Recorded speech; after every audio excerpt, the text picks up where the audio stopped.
So here we are. We're going to talk about Forensics 101. We're going to talk about the vocabulary and common phrases, use and comprehension. This is really just a chance to talk to the people that want to listen to this. It's a guide for everybody who's not familiar with frequently used words and phrases. It will help you guys kind of help get further in your work, whatever you're looking into. So I'm hoping it's helpful. So Greg, when you're ready, if you want to go to the next one.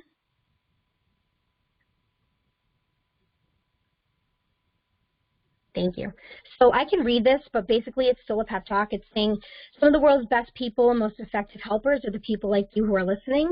You might be limited in your forensic education, but you care about the people who are victims of crime, and that's really important.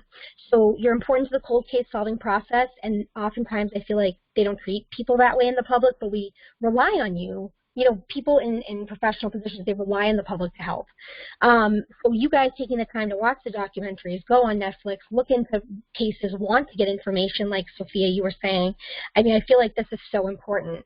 So this will hopefully make you guys more effective and understand more. And on here with Greg and Sophia, guys, don't be afraid to ask any questions. I'll clarify things 1,000 times. It's hard at first to learn this stuff. So whenever you're ready, let's do it. All right, so to begin, the first thing that we're always taught, or we were taught in school rather, are the two basic things that help guide you.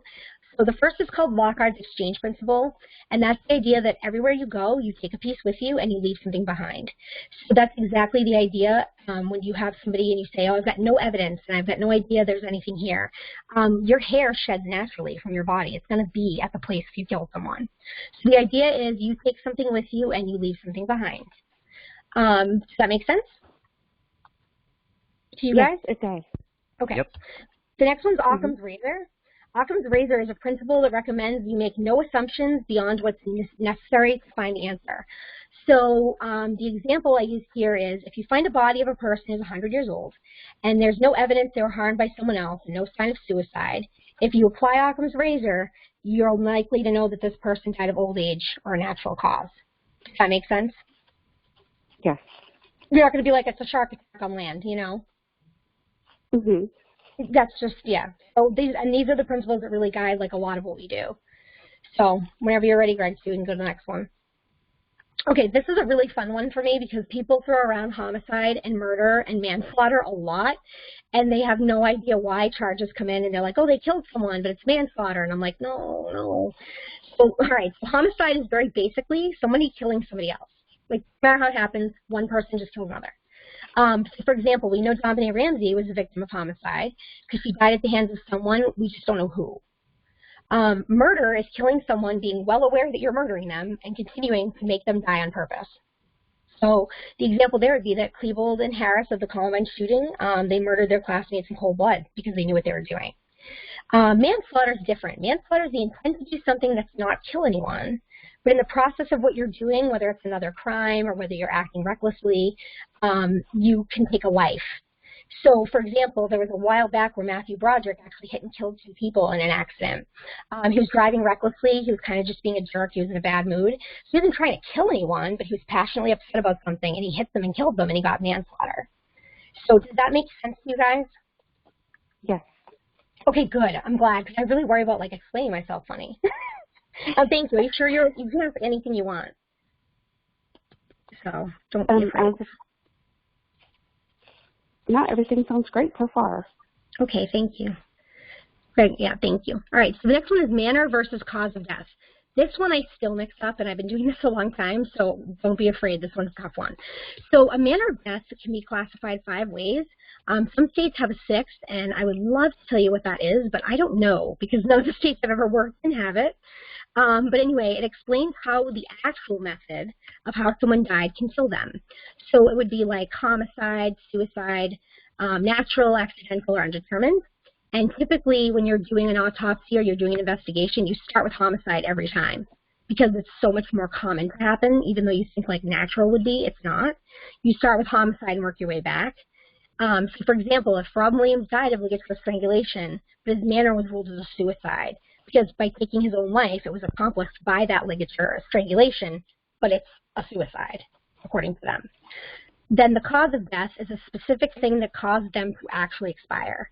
So in this case, it would be like it's for strangulation because he used the valve. So they're not interchangeable, but I always get them mixed up, and they're wicked confusing for most people. Yeah, that's a little. Does that make sense at all? Or do you want me to try a different way, or? Let me think. Oh, so okay, here's a good example. JonBenet Ramsey, she had 2 major injuries that could have killed her. So she was strangled with a garrote, and she was, oh, it's a terrible thing to talk about, but she was also a blunt force trauma to her skull. So there was 2 ways she could have actually expired. But either way, it's a homicide. So the manner of death is a homicide because someone else did it. She didn't whack herself in the head, you know, or twist the garrote. So it has to be a homicide. And then the cause of death for, I think initially, was the blow to the head. And then the garrote. I can't remember which order. But I don't know if that clears anything. Yeah, yes, that does, yeah. Okay, good. All right. Okay, but what's the 5th one? There's 5. Homicide, suicide, natural, accidental, undetermined. Right, but what is undetermined? What can... Oh, sorry. Okay. Undetermined is when they literally have nothing. A lot of times you'll see this with drownings. Drownings are the most rare thing that are the hardest to prove because they have the most specific set of circumstances.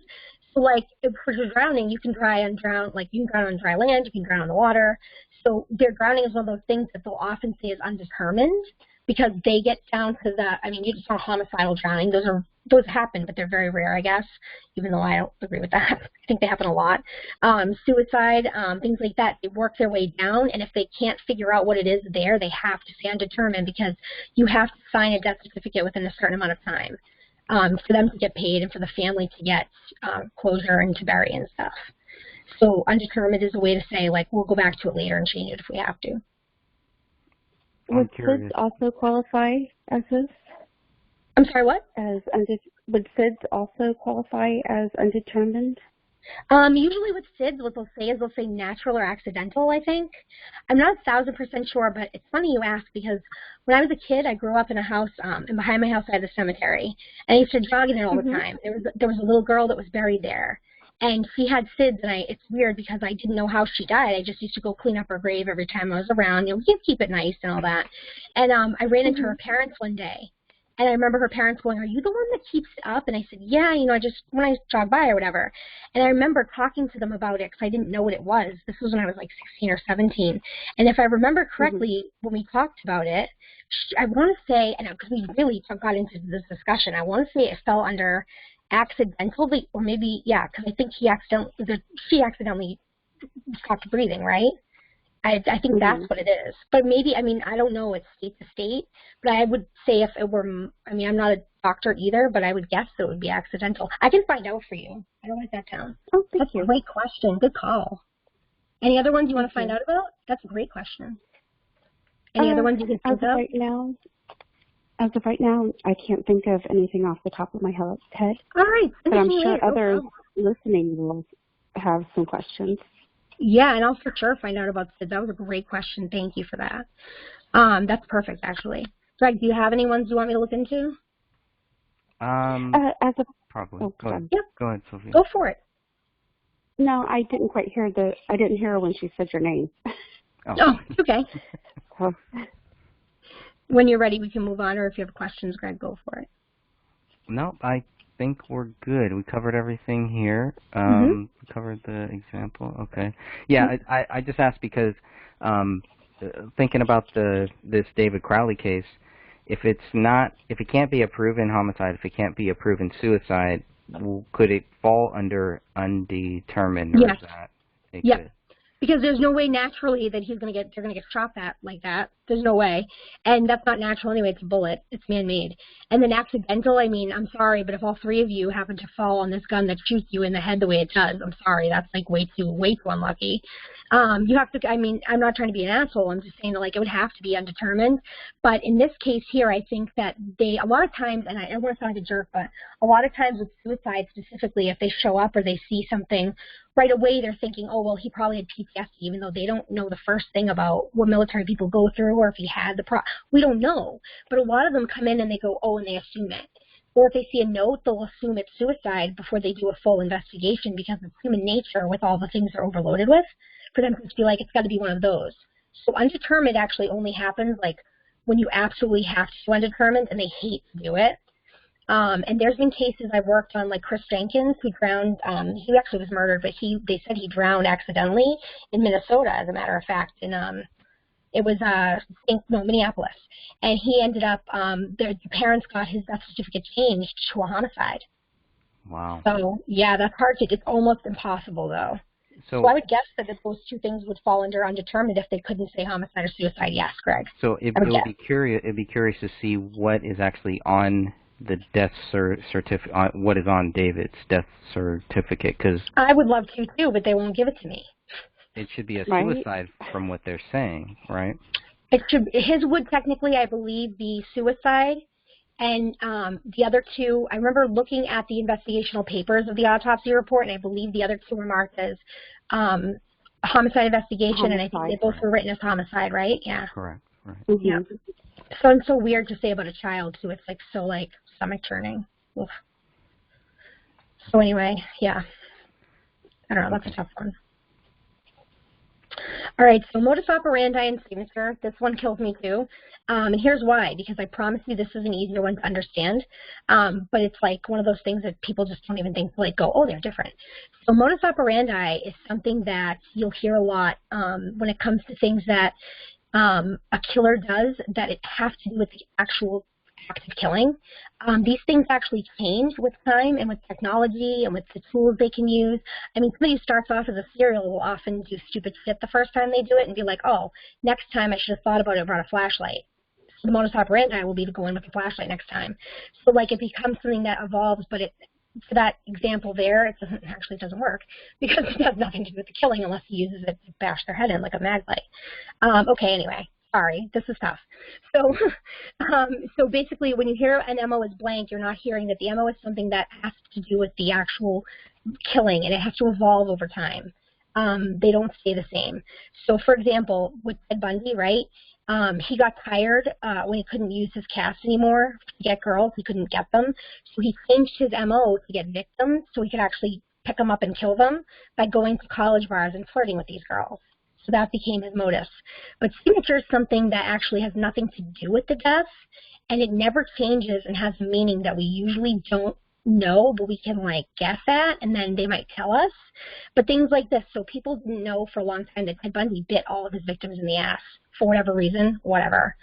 I was like, what, dude, really? Teeth, dental? Like, okay. For smart dude, I mean, come on, you got to admit, like, what the fuck? So anyway, that was a weird place. That really I is. know. And his teeth were so weird that he's like, I'm just going to bite him in the ass and not get caught. Like, what? Huh? What did you say? What are you laughing at? Nothing. That's nasty. It's gross. I know it is. Yes, it is. I mean, it is gross. That's how they caught him, though, you know. That's how they got him. Usually you hear of somebody biting and after they're, like, murdered somebody. It's, like, the best area. Yeah, you want to get the fuck out of there. You're not going to stick around and bite their butt. And, like, yes. Right? Honestly. And, like, I don't get it. It's a I don't get it. quirk. Yeah, and his teeth matched this, like, weird teeth pattern. And the guy who did the dentals was so funny, because if you watch the original trials, the guy who did the dentals was like, I'm sure these are his teeth. Like, have you seen his teeth, dude? They're messed up. These are his teeth, case closed, and that's how he got convicted. But that would be his signature, because it actually never changes. It's something you do in every single case, but it can actually kill them. Does that make sense a little bit? Mm-hmm. Yeah, it's picking shoes if they're toothfish, yeah, things like that. Would a copycat fall under that, too? Well, it depends on the copycat's behavior, I think. Copycat. What? No, go ahead. What did you say? Huh? Oh, I was just saying, yeah, it depends on what you're doing. Yeah, I would guess that, like, that copycat part might be part of the signature, like they're copying it on purpose, and it doesn't have to do with the killing itself, but they'll do it, like, every time they're copycatting, right? So their modus operandi just wouldn't be the same thing. It would be their signature to copycat, I would guess. Okay. You know, that's a great question, too. You guys are really coming at it, girls' night. Yeah. All right, so, oh, God, this one. Hopefully this one's a quick one. Favorite. Mm-hmm. Oh, right. Okay, this makes me mad because the CSI effect killed me. So the DNA match. Okay, so attention everybody. You can never match DNA ever. It's like never. So DNA is something you use to exclude people and their genetic makeup or markers from a pool of suspects or any individual you're looking to identify. you can never actually match it because there's so many alleles and so many pieces of the genes and stuff that go into it that the code goes on forever. So they can't sit there and do that or we'd solve nothing. But if you're on a witness stand or you hear somebody on a witness stand that's a good medical examiner or a good forensic pathologist, they will say the DNA was, the chances that these two pieces of DNA or this piece would belong to someone else that's here on the planet is 11,751,922 to 1. Mm-hmm. And that's how you know it's basically a match, but you can't say it's a match. Do you know what I mean? Yeah, that is very curious when you look at the BCA lab, the 40-page documents that show David Crowley's what the DNA is, because it is kind of phrased weird like that. But you talk about this 99.9%. Why would they put that on some of the DNA tests, but not on all of them? So some of the things say, well, go ahead. No, I don't understand. I'm not understanding. Go back to that last page real quick and ask me again because I'm not getting it. So looking at David's... They'll say like 99... It rules out 99-point-something% of the population. That might be the way they're wording it in that state, yes. That would make sense because it's really ruling out. Think about the number I just threw out there, like for fun. It really is ruling them out to an X amount of degree, but notice they didn't say it's a match, did they? But why do they only say that for some of these things? They don't say that for everything. Why don't they use... Because it's DNA we're talking about, not everything, not every test. We're talking about DNA stuff. Okay. Does that mean that they found more DNA on one item that they could rule out 99.9% of the general population? They probably only had so many pieces of they had so many bars of the what's it called? Now I'm going to forget. You know how like when you see the bands that are on DNA and you look at them, if you don't have enough of a sample or it gets degraded or it gets diluted or they use too much of it in a given situation, a lot of times that's why they won't have as many things they could match. So think of it as like an ever-ending, like rungs of a ladder, right? If you only have the top half of that ladder, you can only eliminate so much. The longer and more you have, I'm guessing, is why they can eliminate more. Does that make sense? I was wondering if DNA would degrade, like, okay, for instance, they're there, the police say that they're there for 3 weeks. It would degrade to a point to where they couldn't get a decent enough test? Oh, no. That's a good question. That's a good question, but no. They have so much blood at that scene, dude. If they couldn't get a sample that was big enough for everything, then that would be a laughable joke. Is that what you guys were talking about, is all the blood at that scene? Yes. Oh, God, no. That makes no sense to me. But I'm not a doctor, but it makes no sense to me personally if that's what you guys meant, because there's blood everywhere. We still don't even know who the frig it belongs to because the way they match everything. They do it like... So I don't know if Greg went into with you, Sophia, but they basically like go through and the way they match everybody to their stuff in the morgue is really bizarre. Like weird. It's just like, I know they don't have teeth or they didn't have like fingers. A lot of times they don't have the fingerprints. I get it. But they're using circumstantial things to match it, which I thought was a little strange when they have like tattoos and stuff. And like they mentioned that at one point. But Rania, for example, like they didn't say like, okay, we're just going to take the 2 of these people's DNA and see if it matches her DNA. They didn't say they're sending that test out. At least I didn't see it. If you guys found it, great. What I found was that it must have been either a photograph ID, I'm guessing, or they were just like, well, she's got to be the one that's there because we know there's 3 people in that house and they have a baby. So, like, they might have done it like that for all we know, which is ridiculously wrong. But if they have that... Well, they didn't even ask the family. What do you mean they didn't ask the family? Yeah. They didn't ask the family to ID them. No, and they didn't ask friends either. That's the thing. Well, they couldn't ID the bodies of Camilla and David. They were bad. There was nobody, I mean, a tattoo they can take a picture of and show you. They're not going to bring you in to see what happened to them. It wouldn't be fair. It wouldn't be right. Honestly, that would be terrible. But with Rania, I would think that they would at least, like, if she had no defining marks, obviously no tattoos, then if they could positively identify Camille and David first based on things like tattoos, which I'm not sure if that's what they did, I think they might have, then they can go back and test that DNA and then say that it's her that matches the 2 sides of DNA. But that takes longer than I think they gave this report, which bothers me. Does that make sense? Yes. There's actually some things I would like to speak with you off the record about. Yeah, whatever you want. When we're done with it. Okay. Yep, and what I Thank you. don't know, I'll get you answers for, okay? But I would like for you to please look at the DNA report in this case, because you'll see exactly why Greg and I have certain questions. Yeah, I read through this and but I get confused with when they start throwing all those numbers at you, you're like exhausted. But you know how it is. I mean, but I look at them like all day. So if you have a chance actually off here to send them the specific ones you want to look at, that would be a conversation we could definitely have. I'll do my best that to sounds help. great. Oh, Sophia, anytime. So whenever you're ready, Greg, we can go to mens rea, which is one of my favorites. So mens rea literally in Latin means guilty mind. So I know this is going to sound like a terrible example, and I'm going to get a lot of shit. And my wife was like, "Do not say this." But the truth is when it comes to something like a statutory, like an underage sex thing, right? There are a lot of girls, for example, who go out and they might lie about their age or bring a fake ID, and a guy might have sex with them and think, "Okay, well they're just of age girls, and I'm going to bang, whatever." But he couldn't have committed an actual crime because you have to have mens rea to do that. He didn't mean to. He slept with a girl that convinced him she was a different age. If he had gone in there and been like, "I'm at a kindergarten picking up chicks," that's mens rea. So I hope that's an easy one, but I'm not sure. Fair enough. I've never heard it like that. Yeah.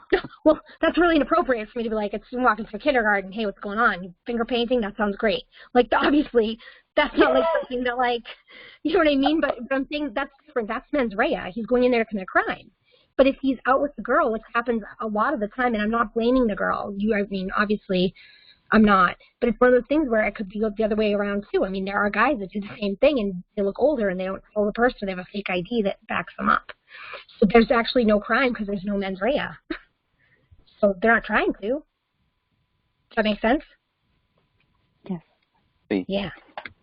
All right. That one was an easy one, I feel like. For me, anyway. All right.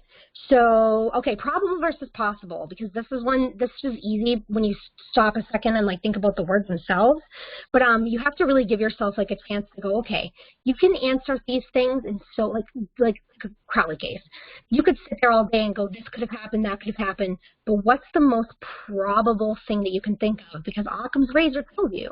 You don't want to make too many excuses. So I give an example here, and it's funny because I did this because my wife and I are going to the beach next week, and she's terrified of sharks for no reason. So she just goes, "I'm not." She was listening. Screw you. All right, so it says a person dies of a heart attack in the water at the beach. Yes, they could have been a shark attack victim, right? They could have been. But if the ocean's temperature, the sharks gravitate to matches, and maybe there's a record of shark visits, you could consider it probable or even possible. But with indicators that you're seeing where there's no blood in the water, no eyewitnesses watching it eaten or anything, it was probable that it was something else. You know what I mean? So you can pretty much make anything a possibility, but is it probable is what you have to ask yourself. I hope that makes sense. Yes. Okay, sweet. Yes. Next one. All right. Oh, okay, we're going to go over types of evidence. So types of evidence are really important because in a court of law, especially, you've got to know what you're going in with. And when you are pressing charges against someone or going in a grand jury, you want to make sure you have evidence that you can go, "No, this is like something I can stand behind." We'll get to the next slide. I'm going to talk about circumstantial evidence, which is kind of the crappiest one, but can convict people. So first is latent evidence. It's almost impossible. It's like invisible to the naked eye. It's hard to, I wrote hard to life. Wow. Now I'm tired. It's hard to lift it from places depending on the material it's left on. So like if you leave your print on something like a glass sink, like a kitchen sink or whatever, it's going to be easy to lift once you find it. But if you leave it on a wooden chair, wooden surfaces are porous. It's a lot harder. So for example, if they find it using like their techniques and stuff, they'll be able to lift it most likely, but it's naked. The human eye, you can't see it. So let me see. So the sink I used because of the case of Elaine Lettinen out in Napa, actually the only thing they found, she was a military veteran and she was amazing. And the only thing they found when she went missing was half a palm print on her sink. And it was something you could have never seen unless they went through it and really checked. There was not a single print in the house, and that's where she lived, like by herself. So trace evidence, that's something that can be used, analyzed, I can throw a color up there, I can barely read it, analyzed after collection and studied to provide a match to a perpetrator that's in mind or give you a specific lead to somebody in a pool. So trace evidence is something that they find later. So when you bring something to a lab, like say a blanket or something, and you want them to lift stuff off of it, and they put it in a like a little vial, and they shake it up, and they like dog hairs and stuff that's left behind but might barely be there, like dander from a cat. Something that's really microscopic. Soil samples are a good one because there's a lot of times people find out in solved cases because they'll pick a body and kill them in one place and move them to another to dispose, but underneath or on or in that body somewhere, they'll have matching plant stuff and dirt from another location. So does that make sense? They can find that dirt and be like, oh, they weren't killed here. That's That's not circumstantial. That's no. hardcore. Actually, that's pretty hardcore.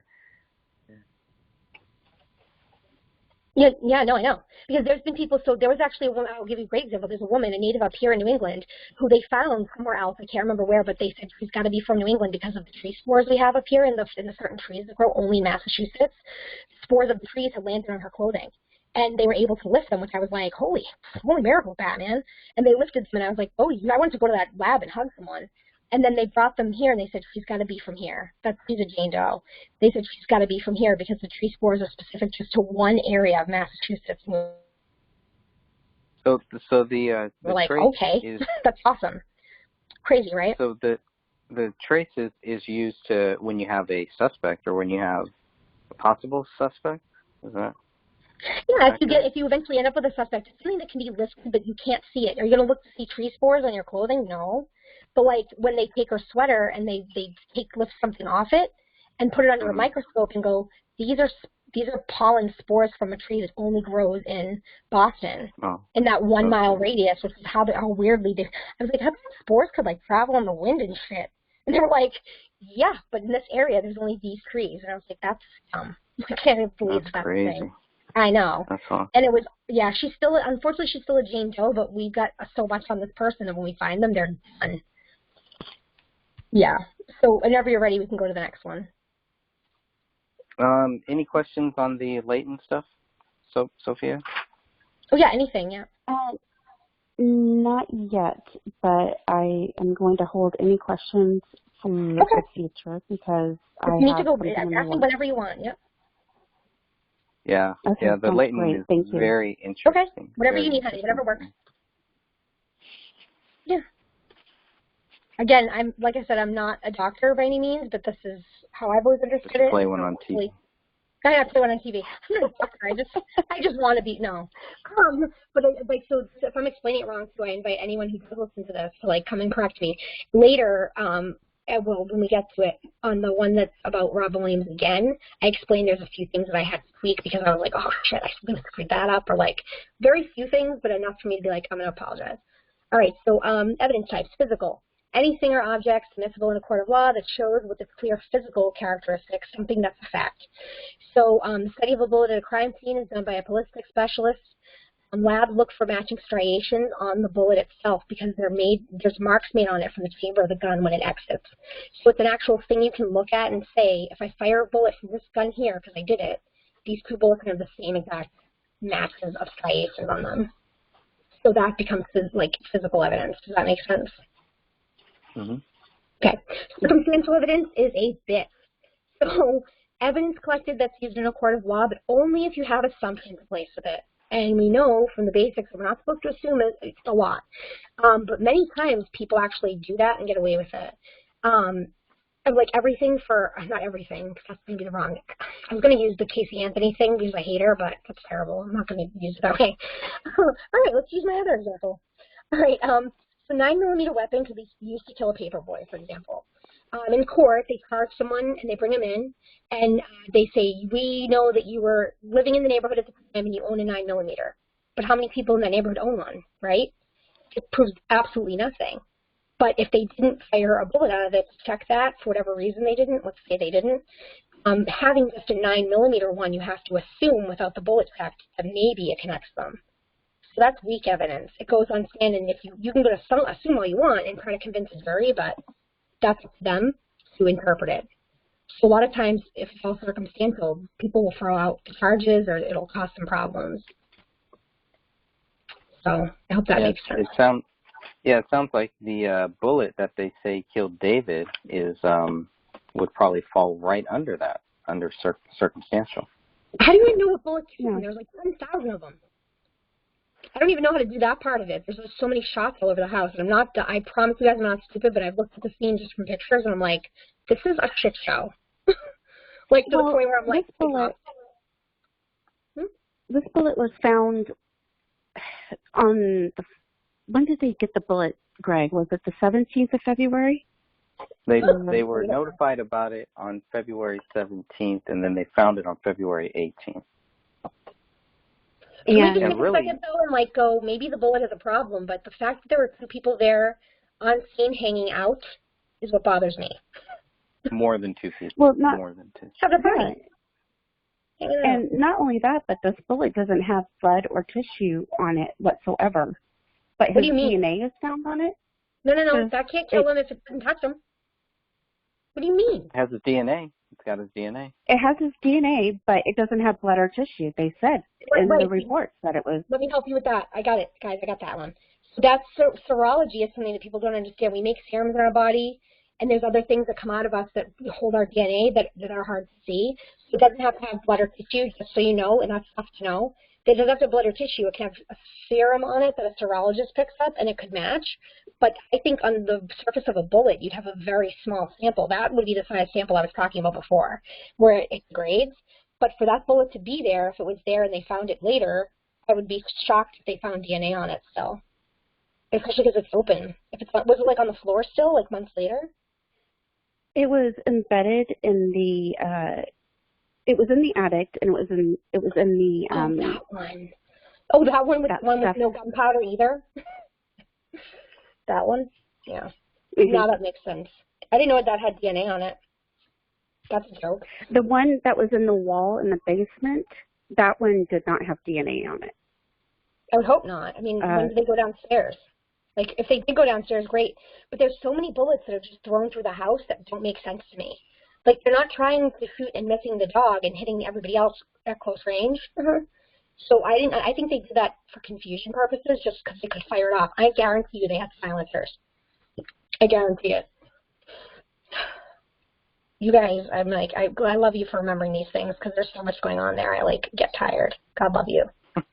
I do. Well, this case, I mean, you just sit there and you run it through your head over and over and over because so many things do not fit. No, and they so don't. It's like trying to put a puzzle together and you're missing 50% of the pieces. Except I don't think you are. Honest to God, that's one thing that bothers me. This is when I get crazy and I take my moments and I'm learning to walk away because I get so mad when I know the pieces are there in front of my face, but I can't see them because they screwed everything up so much. Do you know what I mean? Like letting people go in there the next day and hang out. Like, no, they don't have to go in there and hang out. Let's get the fuck out of there. What are you doing? Like, none of that made sense to me. And that's the kind of stuff that drives me crazy. So I look at it and I go over it in my mind and I go, there's so many pieces that are right there. And they were missed, I think, at the time, but they're in the photos. We're looking right at it, I think, a lot of it. So the next slide is on forensic specialties. So pathology is what, I didn't go to school for the medical knowledge. That's what I was going to do and then become an ME, but I didn't actually do that. So pathology is the forensic knowledge combined with medical knowledge, right? Anthropology is the recovery. I'm sorry, what? Nothing. I was agreeing. Okay. So I'm sorry, it's hard to hear sometimes. Anthropology is the recovery and study of human skeletal remains. Odontology is the study of unique teeth and dental patterns. That brings me to a great question. We know if they had an odontologist look at any of the teeth that were found outside of the mouth, which I think was most of them. Did they bring in an odontologist? I don't see anything honestly about don't. that. No. Yeah, I can find out because they have to tell us that. I mean, I don't see anything related to that. Yeah, but because I know that in the autopsies or the police reports. I think it wasn't. That's what I'm saying. I don't think I read there was an odontologist. Definitely not. Because remember, I was mad about the whole. I was like, how did they do that? They no teeth and no fingerprints. Remember, Greg, we had that conversation, and you were like, I think there's some teeth still left in the mouth, and I was like, but dental records like show where the teeth are positioned and like if they're broken or if they have fillings. Like for the teeth to be randomly strewn about. What? Yeah, they got the dental records, but it's not clear how they got it. But it's not going to be in their mouth. It's not going to be in their mouth to show it. Do you know what I'm saying? What do you mean, for the dead body? The teeth wasn't in the body's mouth. So if you can't see how the teeth are laid out, I mean, you can assume one so-and-so's and you can check the root and get DNA, but it takes a while, and I don't think they really did anything like that thoroughly. Am I wrong? You know, you have me second guessing now if there were any teeth in that mouth. Yeah, remember? I was like, there's no teeth there. And you were like, there was teeth, and I was like, no, there wasn't. And then people saying that, like, there was teeth found at the scene. Yeah, not in their mouths. That's a good question. And we never found out, remember? I was wicked pissed when I first found out, and Sophia, I'll wonder what you think about this. I was wicked pissed when they were saying that the dog ate the teeth and was eating these large pieces of body and just digesting them. Like, bones come apart in a body, and you can't digest them. You'll die. Like, so teeth were, like, made crazy. And I don't know if they did feces samples for the dog or anything to see if teeth came out, but I mean, I don't think it's like corn. I don't know. Is it like corn? Did I check it out? Like, I don't know. I still don't believe that poor dog ate every single bone that was at that scene that was missing. How could you believe it? And, you have to be a fool. And we do not believe that feces tests were done on the dog, or any tests, in fact. No tests were done on the dog at all? Not that we're aware of. That's weird. In the reports it says that they took him to the vet. They had him basically fed food and water, and that was it. There were nothing else to be done with that dog. That's a round of applause right there, because why would they take care of another living thing that's traumatized? That makes me sick. Right? Honestly, that makes me sick. And you know what drives me crazy? I don't know if you saw it, but there's 2 large bags of dog food on the floor that he could rip open. He didn't dig into them. And I think people I talk to are like, oh, they'll eat their owner first, blah, blah. I was like, leave my cats for an extra hour at the gym, and they're pissed, and they jump, and they eat things that are nowhere near them. Like, don't tell me I have to, that a dog that wouldn't do it. Like, I have to keep my bag of cat food in Tupperware because they dig into it. We had an extra bag that we got for free when we were at the grocery store, when you buy something, you get something free. Yep. And it wasn't even the brand that they ate. And so we were just going to give it away or donate it. And they dug into it. They weren't even starving, and they dug into that bag. Yep, and there was a water dispenser right next to it, where the dogs learn so quickly to get themselves water when they need it. And he goes to the toilet. Maybe it wasn't the brightest dog, but that thing, he could have easily drank from that. So I don't know, like, why they didn't, like, think about testing it for see if he drank out of it or anything like that. They're just like, oh, the toilet, clearly. It's like, guys, the fuck. Entomology is a study of insects found in, around, or on their remains. This is a really interesting one. So one of the cases I work on is the drowning men. And the very first drowning man in 1997, everybody that was investigating it knew he had died not by drowning, because they found specific fleas in his pubic hair that are only able to hatch on land. So they knew his body had been kept, and that's why they were able to go to their big chief of police and be like, we're quitting, and here's why. Because you say it's a death in the water, but we know he was on land being kept alive and then dead for a bit. So entomology is actually a really useful science, like a really good one. People don't take advantage of it enough. Serology is a study of... Yep. Oh, in this case, there's no mention of any insects whatsoever being seen, and no mention of it in the autopsy reports either. Right, because it's winter in Minnesota. I would guess they weren't about a lot. They didn't think they were out and about. I mean, I don't know, because I'm not from there. Have you ever been to Minnesota? Do you know anything about it? Oh. Well, I'm guessing it's just not the right time of year. The drowning man I was just talking about was actually killed, and it's funny to say that they're usually killed in winter, but he was recovered in a warmer temperature, warmer day. But he would have been left on land, and he would have, for that to develop, he would have had to be left in something with a controlled climate. So that's a little surprising that there were no bugs on the bodies inside the house. That's interesting to me. I could look into that. Like, yeah, actually, yeah. I should look into that. Fuck. All right. Making a note of that. Thank you. Thank you for bringing it up. Actually, I just had to take 20 extra minutes before I got there late. Well, It's like they say it was in the winter and stuff like that, but the door was cracked.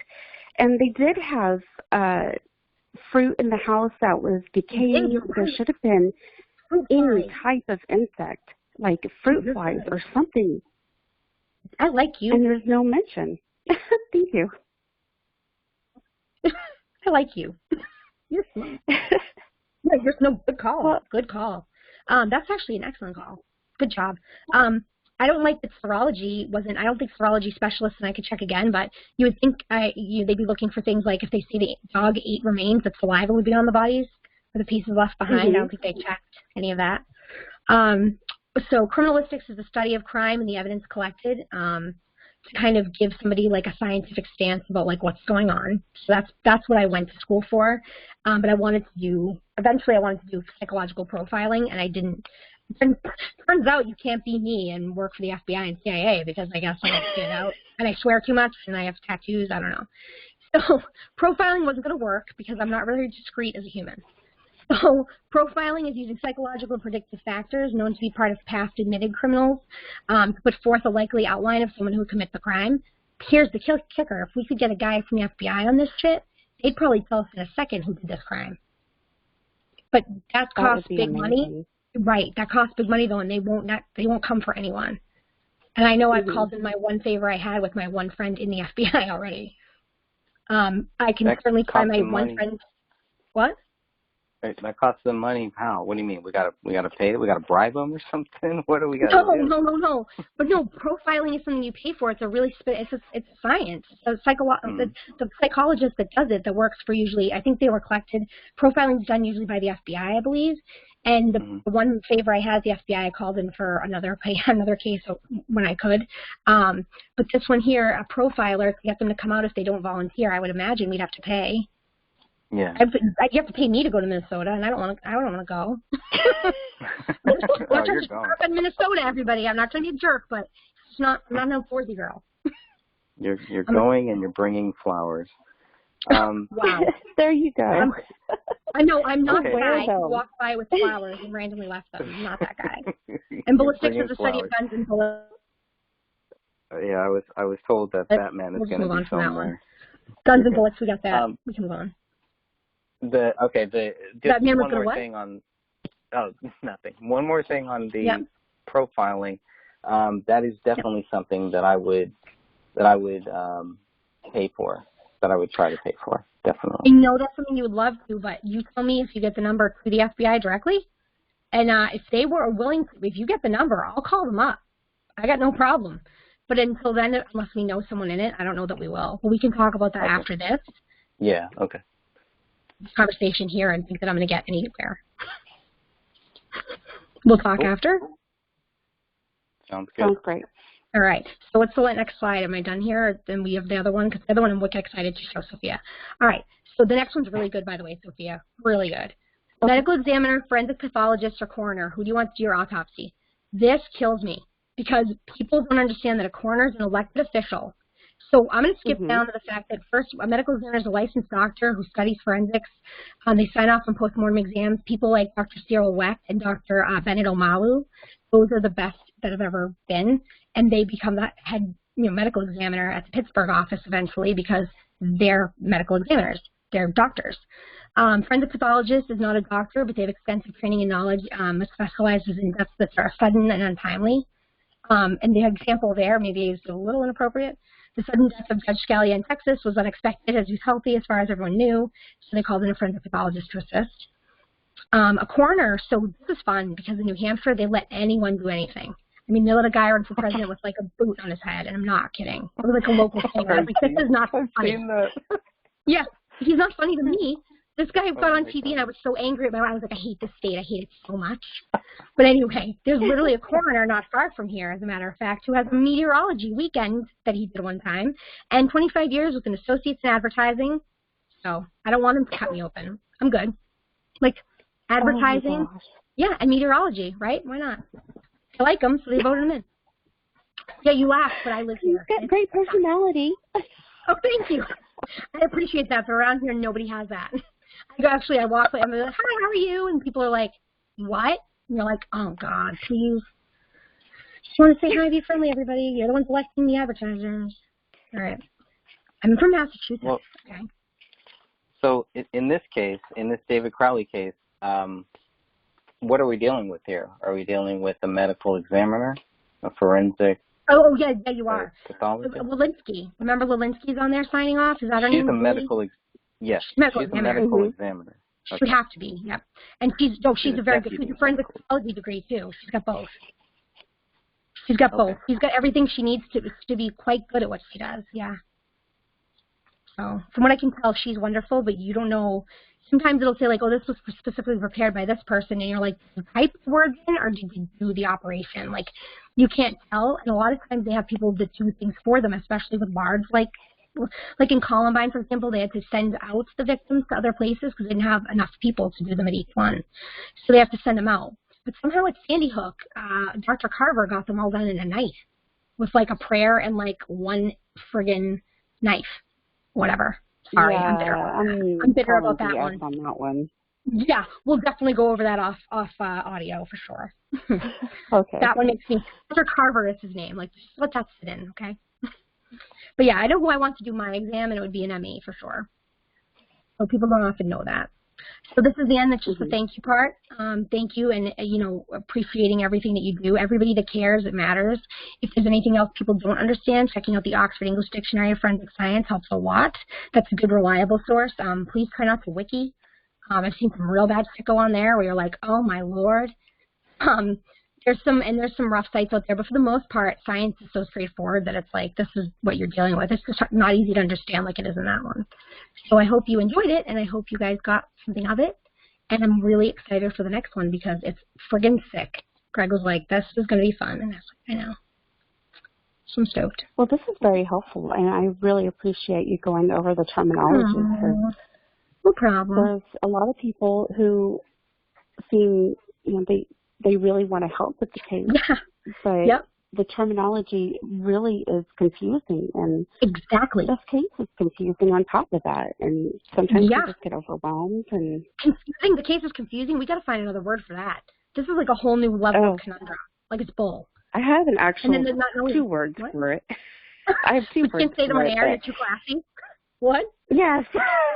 Yeah, you're like, I'm above that. You're right, you are. You don't want to say those words. Gotcha. I hear you.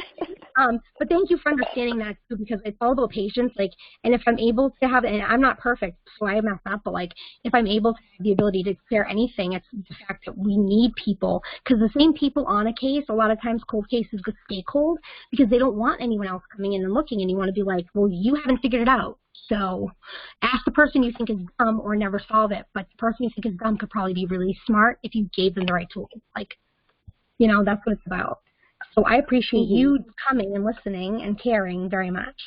And I don't appreciate Greg, but that's the difference. I'm just kidding. I love you, Greg.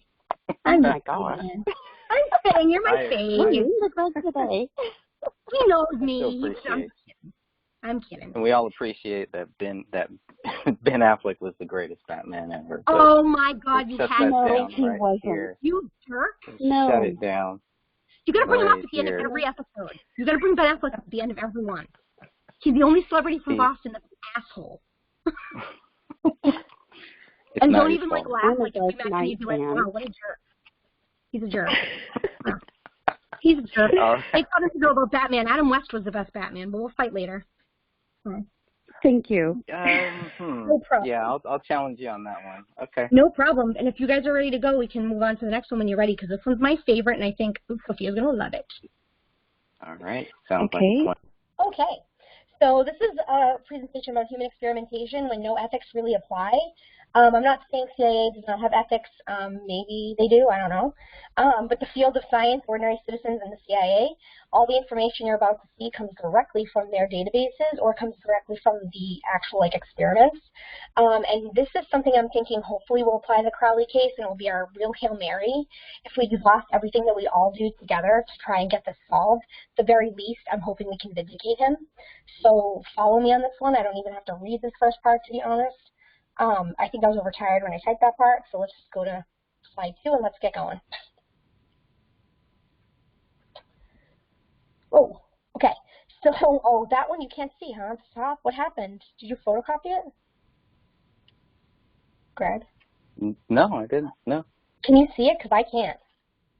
I can't see. I mean, I can just see. If you guess they all did human experiments that were all about human mind control, you win. That's weird. I guess skip that one. That one was like me being a jerk. The next one's okay, but I'm worried about Wiener. Sorry about that. I didn't know the colors wouldn't translate. Can you get on slide 3? Yeah, I'm on 3 right now. Can you see it? Okay. Now I can, yeah. So after watching the uniting of Germany's people as a Nazi party under the reign of Adolf Hitler, a local scientist named Dr. Milgram decided he would look into the proclivity of those specifically in the army to listen to and follow orders from people in authority within the higher ranks. So he headed to the U.S. and he designed and ran an experiment that is now a landmark for understanding basic psychology of others, and one that speaks for generations after generations regarding how we are as people and how our values and personal ethics conflict with what may be directed to do by an authority figure we've been taught to respect on a higher level, like a doctor. Who better to try it, right? So, yep.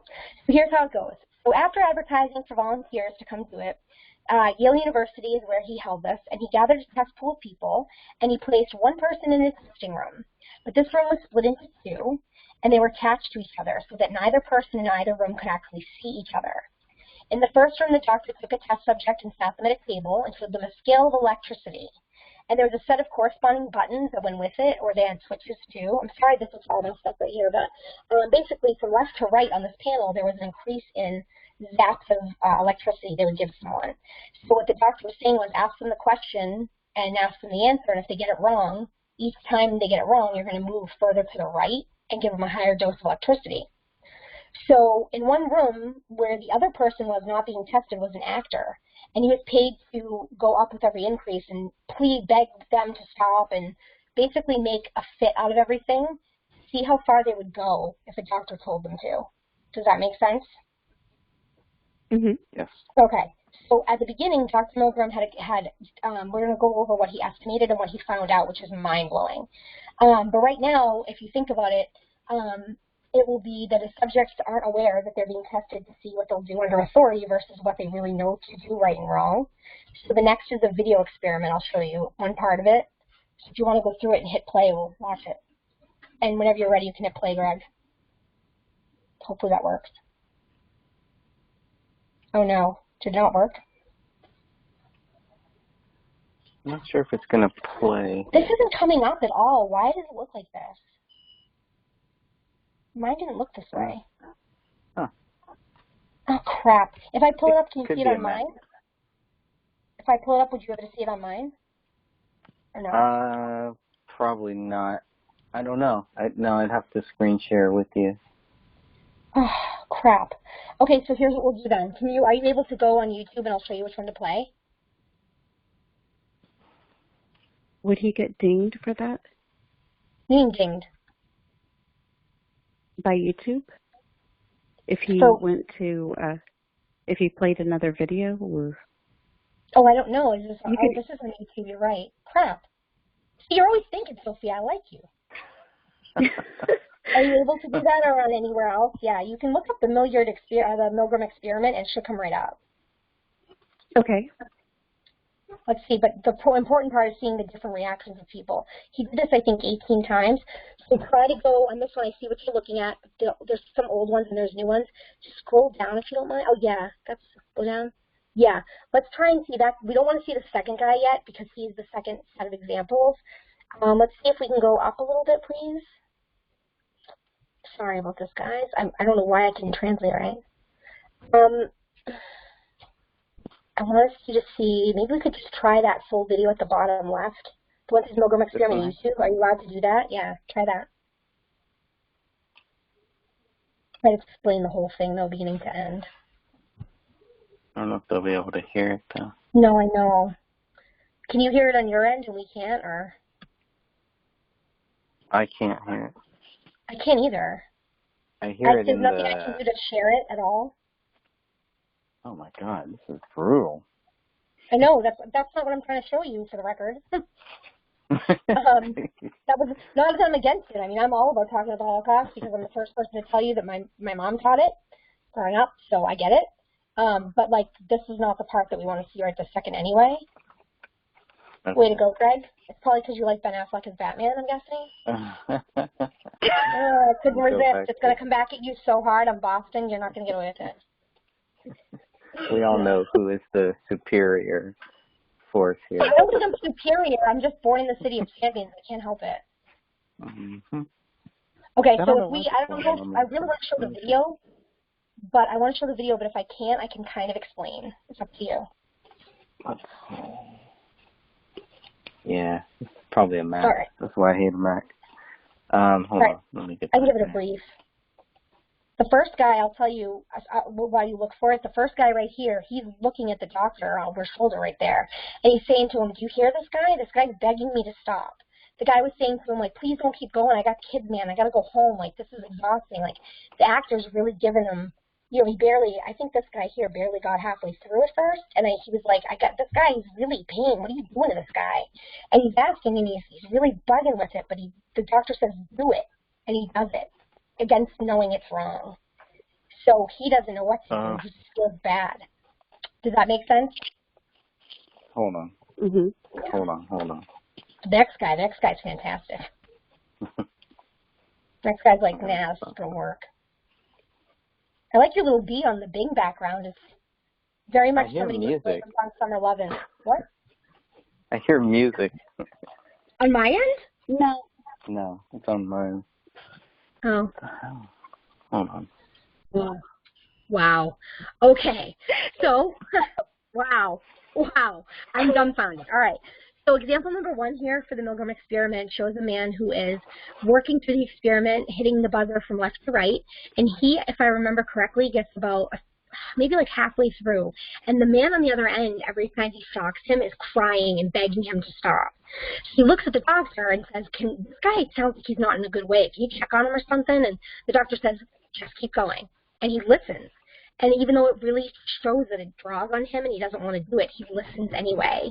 And if I remember correctly, he makes it all the way to the end. The man is silent, and he is presumed dead. Go to the next one, and I'll show you the next guy. He was fantastic. This guy here was like, I'm not going to do it because you said so. Like, he did it, and then got a couple in, and he heard the guy in pain, and he sat back, and he looked at the doctor, and he said, who do you think you are? You can't just do this to people, which is great. And if you watch, again, I haven't seen this one in a bit, but he's one of the very few who did that. So if you want to just jet right to the facts, this is the mind blower for me, but we have a lot more to go. So it's scary to see the majority of people chose to go way beyond what was safe or fair to the other subject. So on a personal level, think about it. Like, could you do it? Could you stand up to authority? Or are you programmed to listen to the ones in charge? It's normal to be. So this up here shows on the pie chart that 65%, and Milgram predicted, I believe 1 to 3%, it says. 1 to 3% of people is what he thought would do it, and everybody else would say, no, I'm not going to do that, and it reversed on him. So 65% of people killed this guy by listening. Is that crazy?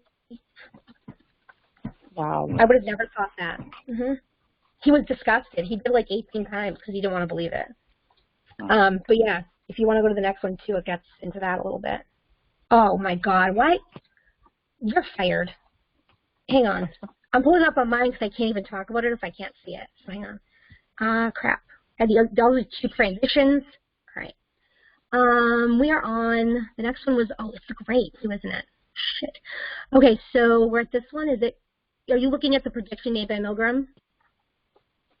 I'm looking at 3 guys holding arms. Why? Then we missed a couple. I don't think you uploaded the right one. No, they are. They just, for some reason, it didn't whatever the images are, they didn't translate. But you're missing 2 in the middle after the pie graph. Correct. The next one's prediction made by Milgram. And then here's 2. Okay. So number 8 says the prediction made by Milgram at the start of the experiment was testing subjects 1 to 3% would never reach the top level. The numbers showed that of the ones tested, 64% were willing to provide the ultimate pain to a stranger begging for safety because the person in the white coat said so. So this is incredibly relevant to so many parts of crimes, and we can totally apply it to the Crowleys. If you think about it, explain how little we know about our own inner psyche and what we will do to someone else to gain the end result we desire. What would you say? Nothing else. Clearing my throat. Oh, okay. I'm sorry. It shows that humans would go as far as to commit a crime, possibly take a life in order to not disobey, or in fear of being forced into the other room where the men play. What scam. I was so tired, I guess. The man play acting, whoa, would now become us for real. So we didn't even think about it like, what if I was over there? They didn't do that. They didn't say, what if that were me? Which is kind of what you should do. But if you stop and you think about this case, the Crowleys, think about all the people that have come out and gone, if that were me, I'd want someone to fight, right? So at the end of the day, we do what we have to do to protect our own, and we say, screw the strangers, because a government official, a sitting member of our government or a doctor or whoever, looks at the Crowley case specifically, and it becomes very hard to imagine how someone at a higher level would be able to force someone into submission. If it was a rank in the military service or the people that pretended they were in the military, no names are being mentioned, just that weird guy that looks like the guy from American Idol, from the documentary. Saying. But it could be a whole new game for us, because whether it's David or an outsider, if somebody above them were giving them the orders, they'd be forced to listen. Trust me, I'll explain. So number 9, I know it's hard to see, I'm sorry. This is the one where it should be, we are at no limit right now with what those in the upper tiers of society can and will do to take others out. Do you see this one, Greg? No. Yeah, okay. Go ahead. Okay, no, you don't. This is the one that introduces part 2. So the next experiment is wicked. We don't have to watch it except the trailer in it, but it's a good one. We're to limit upper tiers of society can and will do anything they want to others if they need to be done away with them. They'll use the love of their family and friends to force them to act. So what I'm insinuating, and I'm just going to say straight out because I don't fucking care, is the fact that if people above them want to say, I'll kill your kids if you don't do this, they're going to listen and protect their own and kill David and his family if they need to. But there's also a way that it can happen without it being a matter of conscience and choice. And it's a CIA experiment I'm going to get to at the end a little bit. So basically, medical experts, it says the experiment was excellent proof that science and government power were able to accomplish and build a Nazi party, even though those people didn't necessarily believe in it. So the next part coming up is a very brief overview of the most unethical experiment we've ever fucking seen. And as human beings, it's still affecting us, because I don't know if anybody here is adopted, but if you're adopted, you have questions that are coming, like bad. Yes, I'm adopted. You are not. Yes, are you kidding? Are you okay? So real quick. No, I'm not kidding. I was adopted. Were you adopted out of New York by any chance? No, I was born in Bexar County, so through San Antonio. The Catholic Charities through San Antonio. Get confused. Okay, so you weren't out of New York. Okay, that's good news. All right, no. You're good. You're good. Before we move on, I get nervous because there's twins and triplets involved in this one. So moving on, we're going to get to part 2, and you can skip the explanation for part 3 because I'm already screwing you guys with time. So you can't see it, but I put a trailer here, and I'll send it to, or Sophia, if you can see it, and you can watch it later. It's called 3 Identical Strangers, and it's actually a movie about this adoption agency, which I do explain in a bit, how they place these 3 triplets around the United States in 3 different types of homes to see if it was nature or nurture that raised them. So what happened with this experiment, you're thinking, could be really good, right? It could learn something, but not tell them they're a part of it and let them be the subjects is very unfair. And what they did was they found out when these 3 found each other by accident, people started coming out saying, well, I was adopted there too, and then twins and triplets were coming out of the woodwork. And before we knew it, we're looking at suicides of people that didn't have family their whole lives. One of the guys in this triplet set here killed himself later because he's so upset that he lost so much. And making people this kind of experiment like they're nothing, like they're just these specimens, is messed the fuck up. And what happened, if you go to the 11, what happened was the Louise Wise Adoption Agency in New York was operating for decades, and it actually sold to Spencer Chapin or whatever, basically a way to take over the name. They were shut down by the judges because basically they were taking these children from Jewish families, and I don't know why specifically Jewish, but whatever, and they were adopting them out and testing and checking in on them throughout their lives to see how they were developing. Well, in the triplets, one of them was very wealthy and privileged, one of them was from a dirt poor, bad, awful area, and one of them had like a medium, upbringing, and they wanted to study that. But think about the psychological effect on that. I mean, the guy of the triplets that dies, his psychological effect was so strong that he couldn't get up in the morning. It was awful. And what happened was they brought it to Supreme Court, and the Supreme Court made an interesting decision. They said, so here's where I start on number 12. I start getting real sweary. One would have to think that the government would have to add a friggin' bird over this unethical bullshit.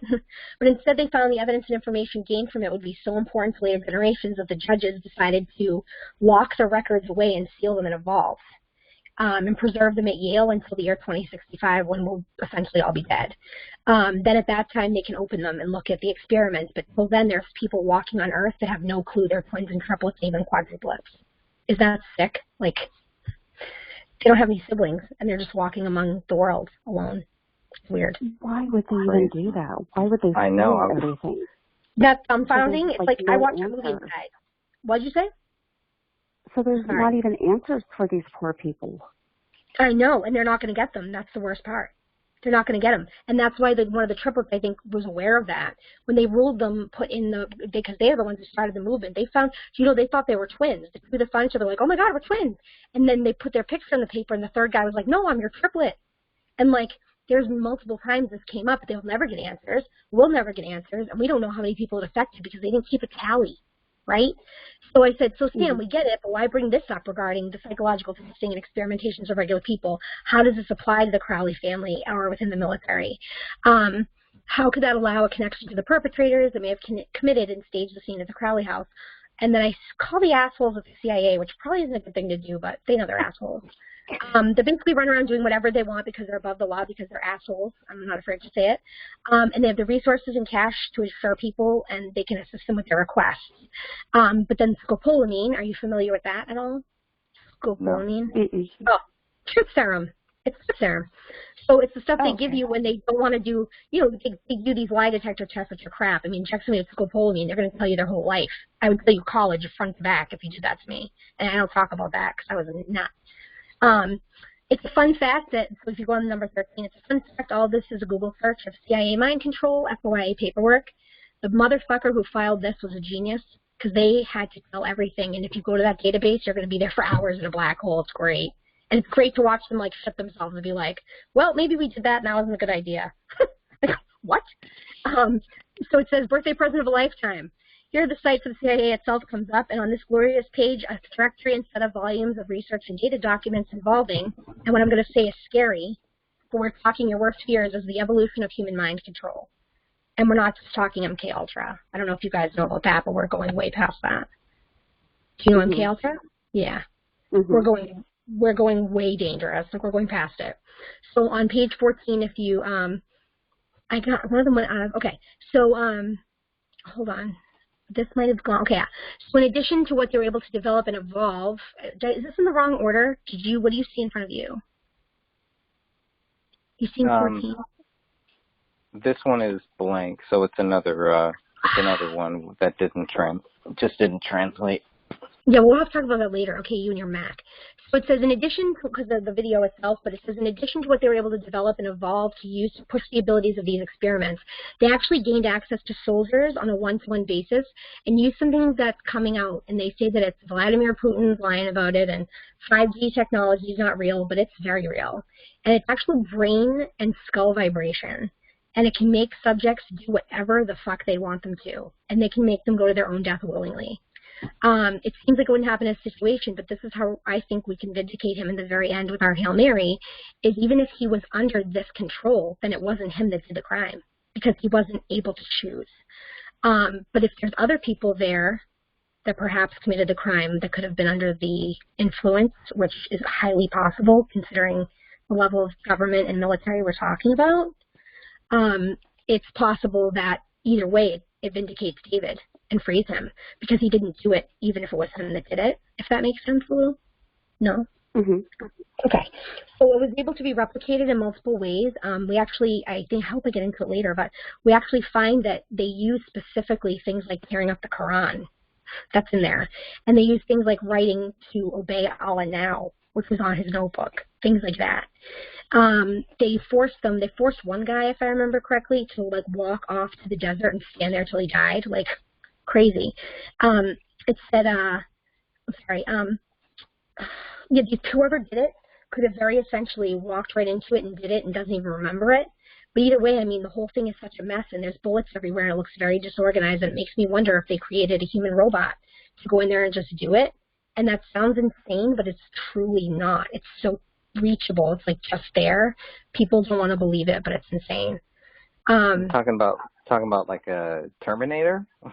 No, I will clarify. Arnold?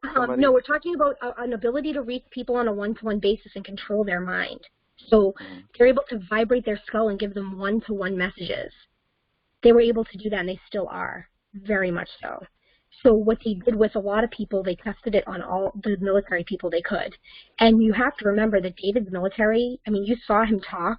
He taught himself German, like, for fun when people aren't drinking. The guy's brilliant, okay? He was very smart. And I believe that they would access his brain. I believe they could make him do what he did, allegedly. Why? Willingly. First of all, not only why, but would something like that have started while he was still in the service, or are we talking about years after he's out of the service? No, we're talking about it started in the service. Yeah, it started in the service, I'm guessing. But I think that obviously your brain becomes used to it. They start it with little things, like walk over there while we walk, that kind of stuff. And then if it's working, they're able to move away from them and still control them when they want to access them. It's weird. Is it tied to what they were shooting our soldiers up with, to a lot of these things that from soldiers that I've talked to, they didn't know what they were being shot up with. Mm-hmm. I think so. No idea. Yeah, it's true. We didn't. We just showed up and they injected us. Yeah, right. Pretty much. Right. And it's not fair. And I think especially somebody like him who went to his second tour, who didn't want to be there and made it no joke of it and said, I'll deliver mail, I don't want to be here. I think they would have absolutely punished him by doing that. I do. I think that he probably didn't get a chance, but I think they must have injected them or something. But I know it's brain skull vibration that we're talking about. But they have to be able to receive it. So maybe the shots had something to do with it. But either way, even if he took the gun and did it, he didn't do it, because he couldn't have chosen for himself. And this is something becoming so popular, especially if you see anything about the drowning men. These men are walking and doing things to die like people are telling them to, and they have no will. It's weird. You see them on CCTV walking like zombies. And it's happened hundreds and thousands of times now. It's strange. And I think that this is our Hail Mary, because I think that in the end, if we get nothing else done, we know he didn't truly do it. I'll never believe he did. But this is a real thing, and at Harvard and at places like MIT here, they're still developing it, FYI. Yeah, maybe I shouldn't have said that, but yeah. So I'm sorry that you guys couldn't see the full effect. I hope, Sophia, you're able to see it on your own. And on the very last page, I put a picture of the family being silly together, and because look at them. He couldn't do this to them. He couldn't. And it says, there won't be a day when I give up trying to free David Crowley from the belief left here on earth that he would ever or could ever murder the women he loved most in the world. And I'm not going to even start with Kate, his mother, because she was poking around and I'm sure she was shut up.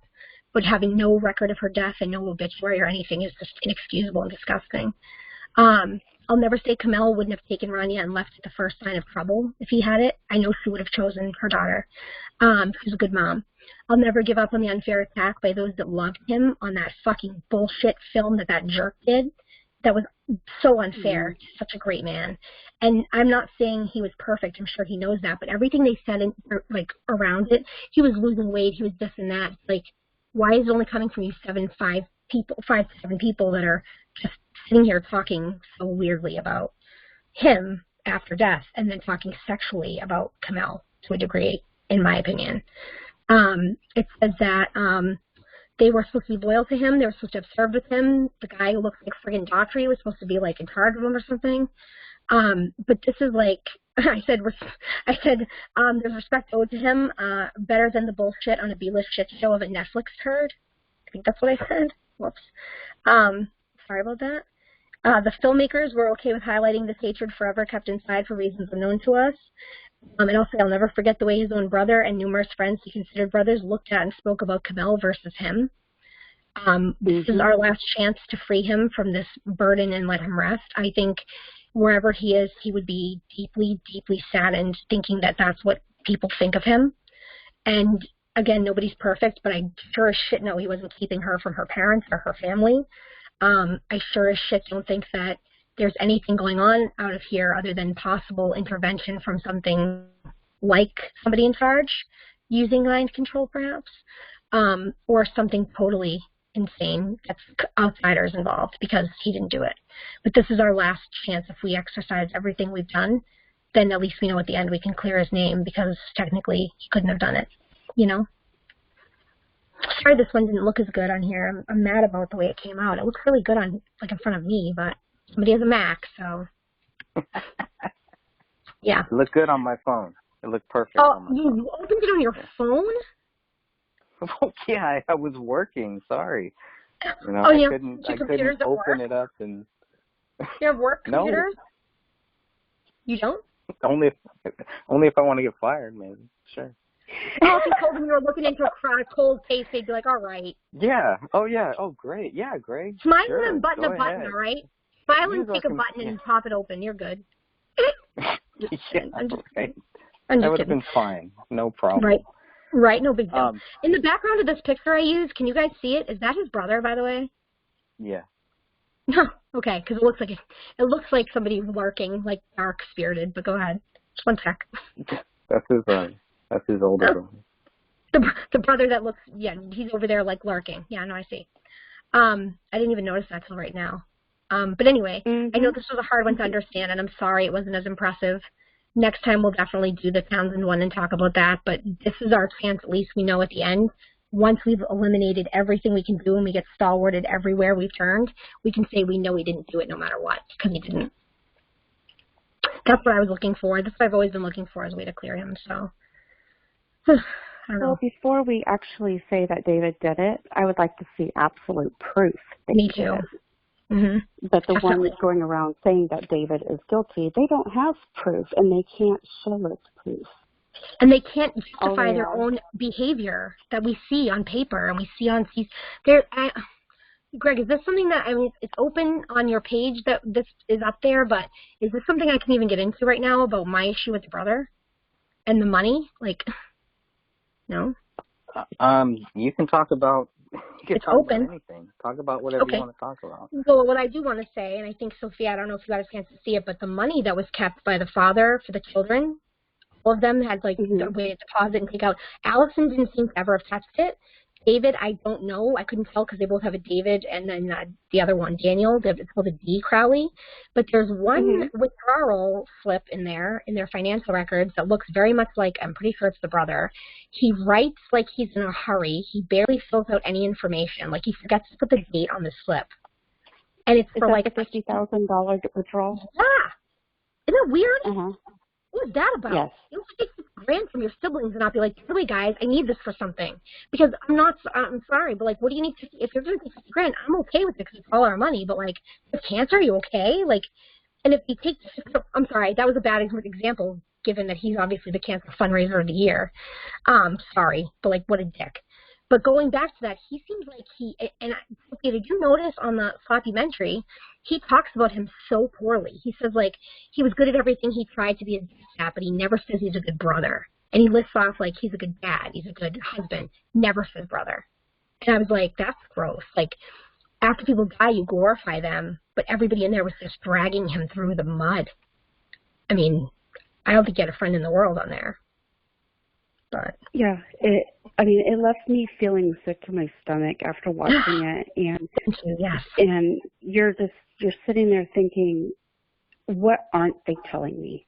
Oh, yeah. And that's because I really didn't know anything about the case until I watched that documentary, and I was like, no, there's more to this. Yep. I gotta be honest, I wasn't that smart, honey. I wasn't. At first, I watched it again because I wasn't paying attention. I went, that's not what they're not trying to tell us that. And I went back and I was like, is this real? And that's why I reached out to Greg and I was like, am I missing? I'm not sure what I'm missing, but I feel like no. But I couldn't put my finger on it. At least you were like, no way. Oh, you. Yeah. I mean, there's quite a few people who believe it, take it, as face value, and walk away and say he's guilty. But then there's people who actually think things through, and they're like, wait, this doesn't add up. That doesn't add up. Yeah. How? Yep. How is he so guilty? Weird. How are the people on there that get away with saying they worked with him in the Army or were his boss in the Army, Daughtry? What the fuck was that? and he doesn't know him. He like met him on a jog or something. Like, this guy lied. And not for nothing, but if you don't have the balls to go in the military because you aren't strong enough, which is something like I'm in awe of, then don't lie about it, because that's even weaker than the weakest human I can think of. Like, that's weird. And then, like, that makes a sham of people's time and their efforts and everything they have to give up for it. And if you look at that last picture, I'm still looking at it. It haunts me that Daniel's in the corner like that. I think he always had a thing for Kamel. What are cake making skills? Like, he's gonna have an orgasm. Let's be real. Like, oh my he God. does. He does. Well, can you please go into more detail on what you are trying to say about the friend and being in the military? If I remember I correctly, understand the anger that he was giving off a lot of anger and a lot of hate. but he wasn't allegedly in the military with him at all. That's why I heard he met him on some run or something, and then he wasn't in charge of him, and he was. Honestly, I haven't been able to even check into it, because I'm still getting past the fact that there were bullets missed and then found by people that just happened to be angels that showed up. Like, that's a whole different. I can't even with that. But I'm pretty sure Daughtry, the guy with the giant thing on his neck that looked like he was insane, that guy, if I remember correctly, I read multiple people that he was never in there with David. He wasn't his boss. Nothing like that. I don't know what his rank was ever confirmed. Nothing. If you can find out more, that would be great. But I know that I looked into it as far as I could at the moment, and then I just never went back.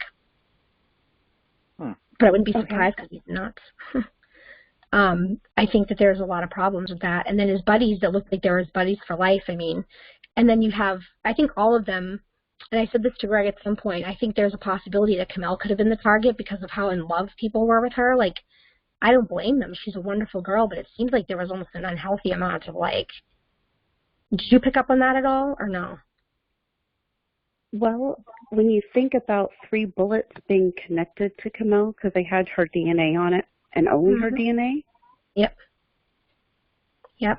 It's a very strong possibility that Kamel was the target.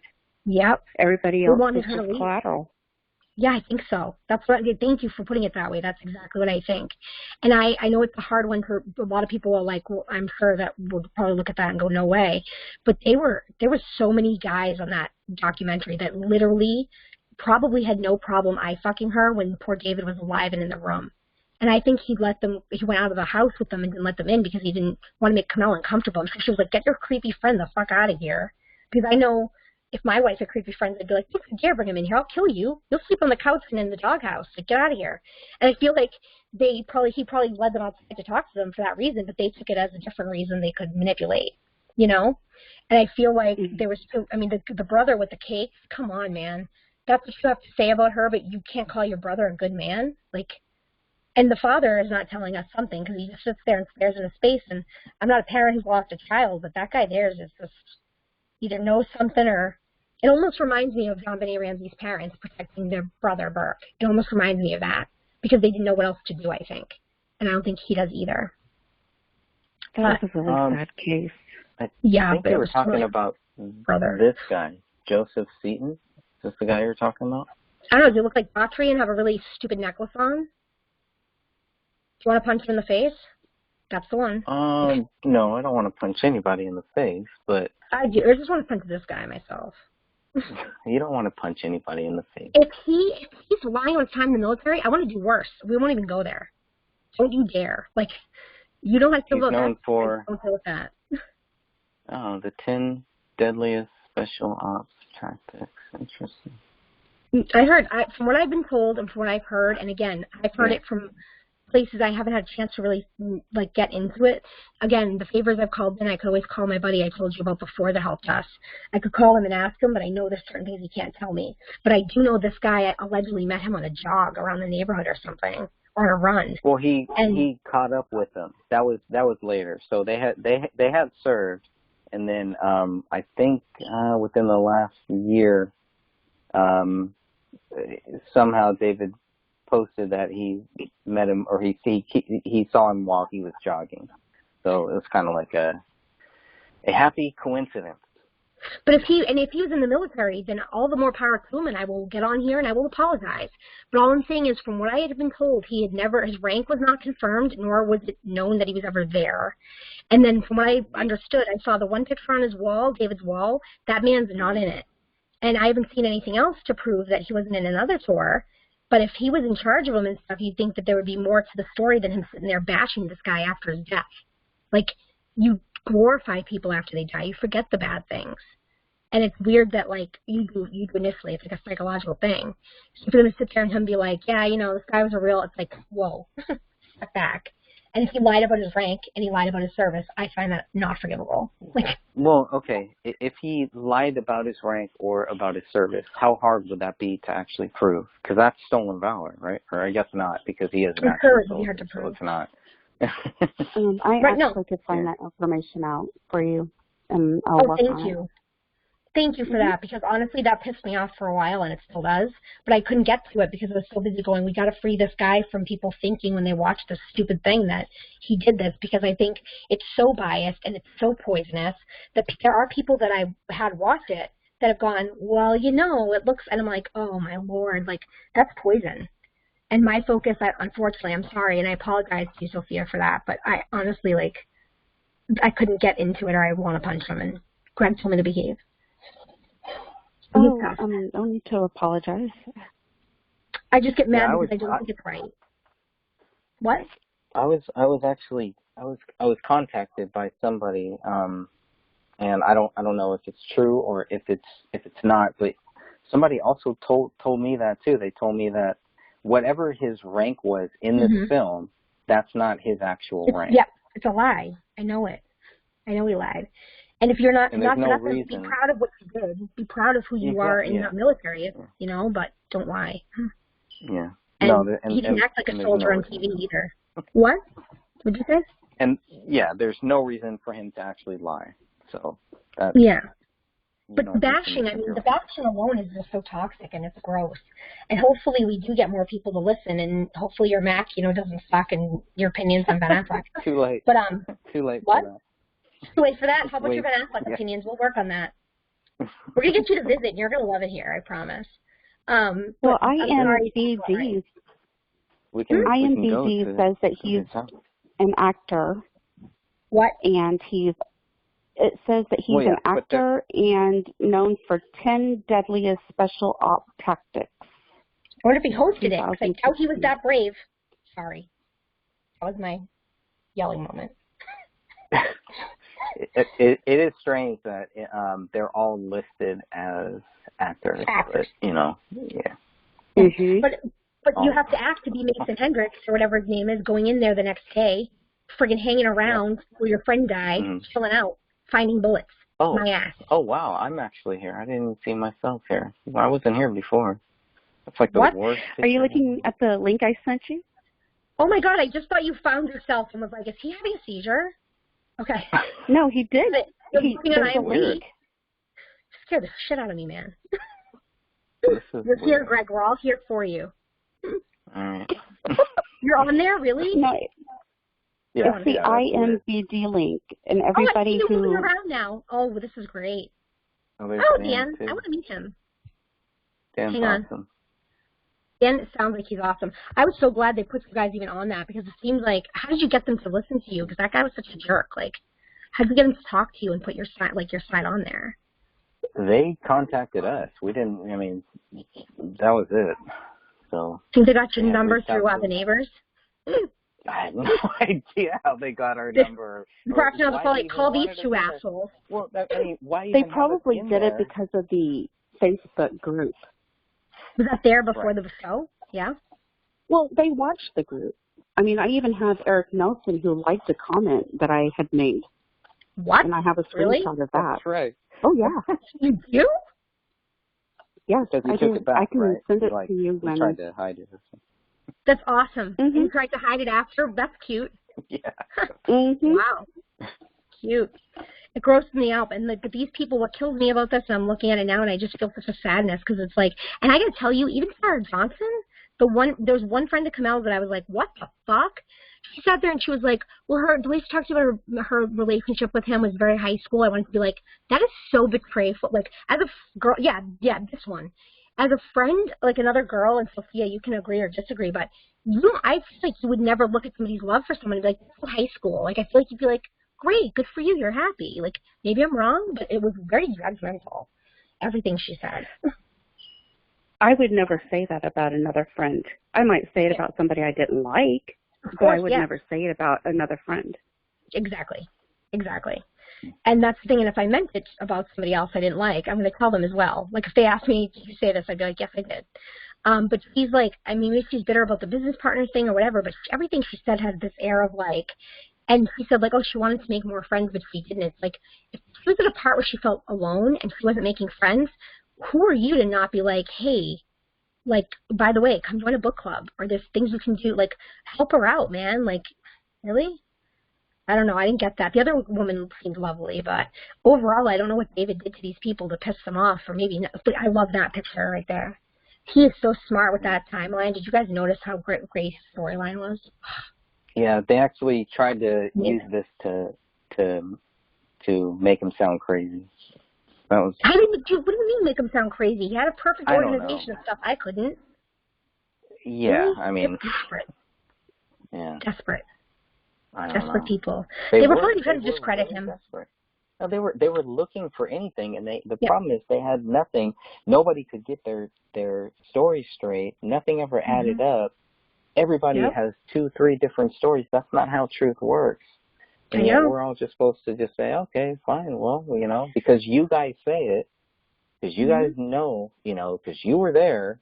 And you're the biggest group of people that are being goons, like, then of course you're going to, like, influence, Yeah, it's crazy.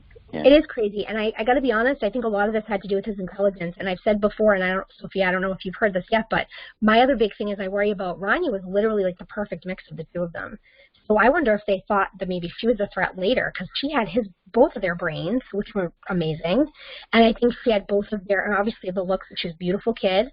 I think that there was a good chance that a lot of this had to do with the fact that he would stay home and teach himself instruments and teach himself languages.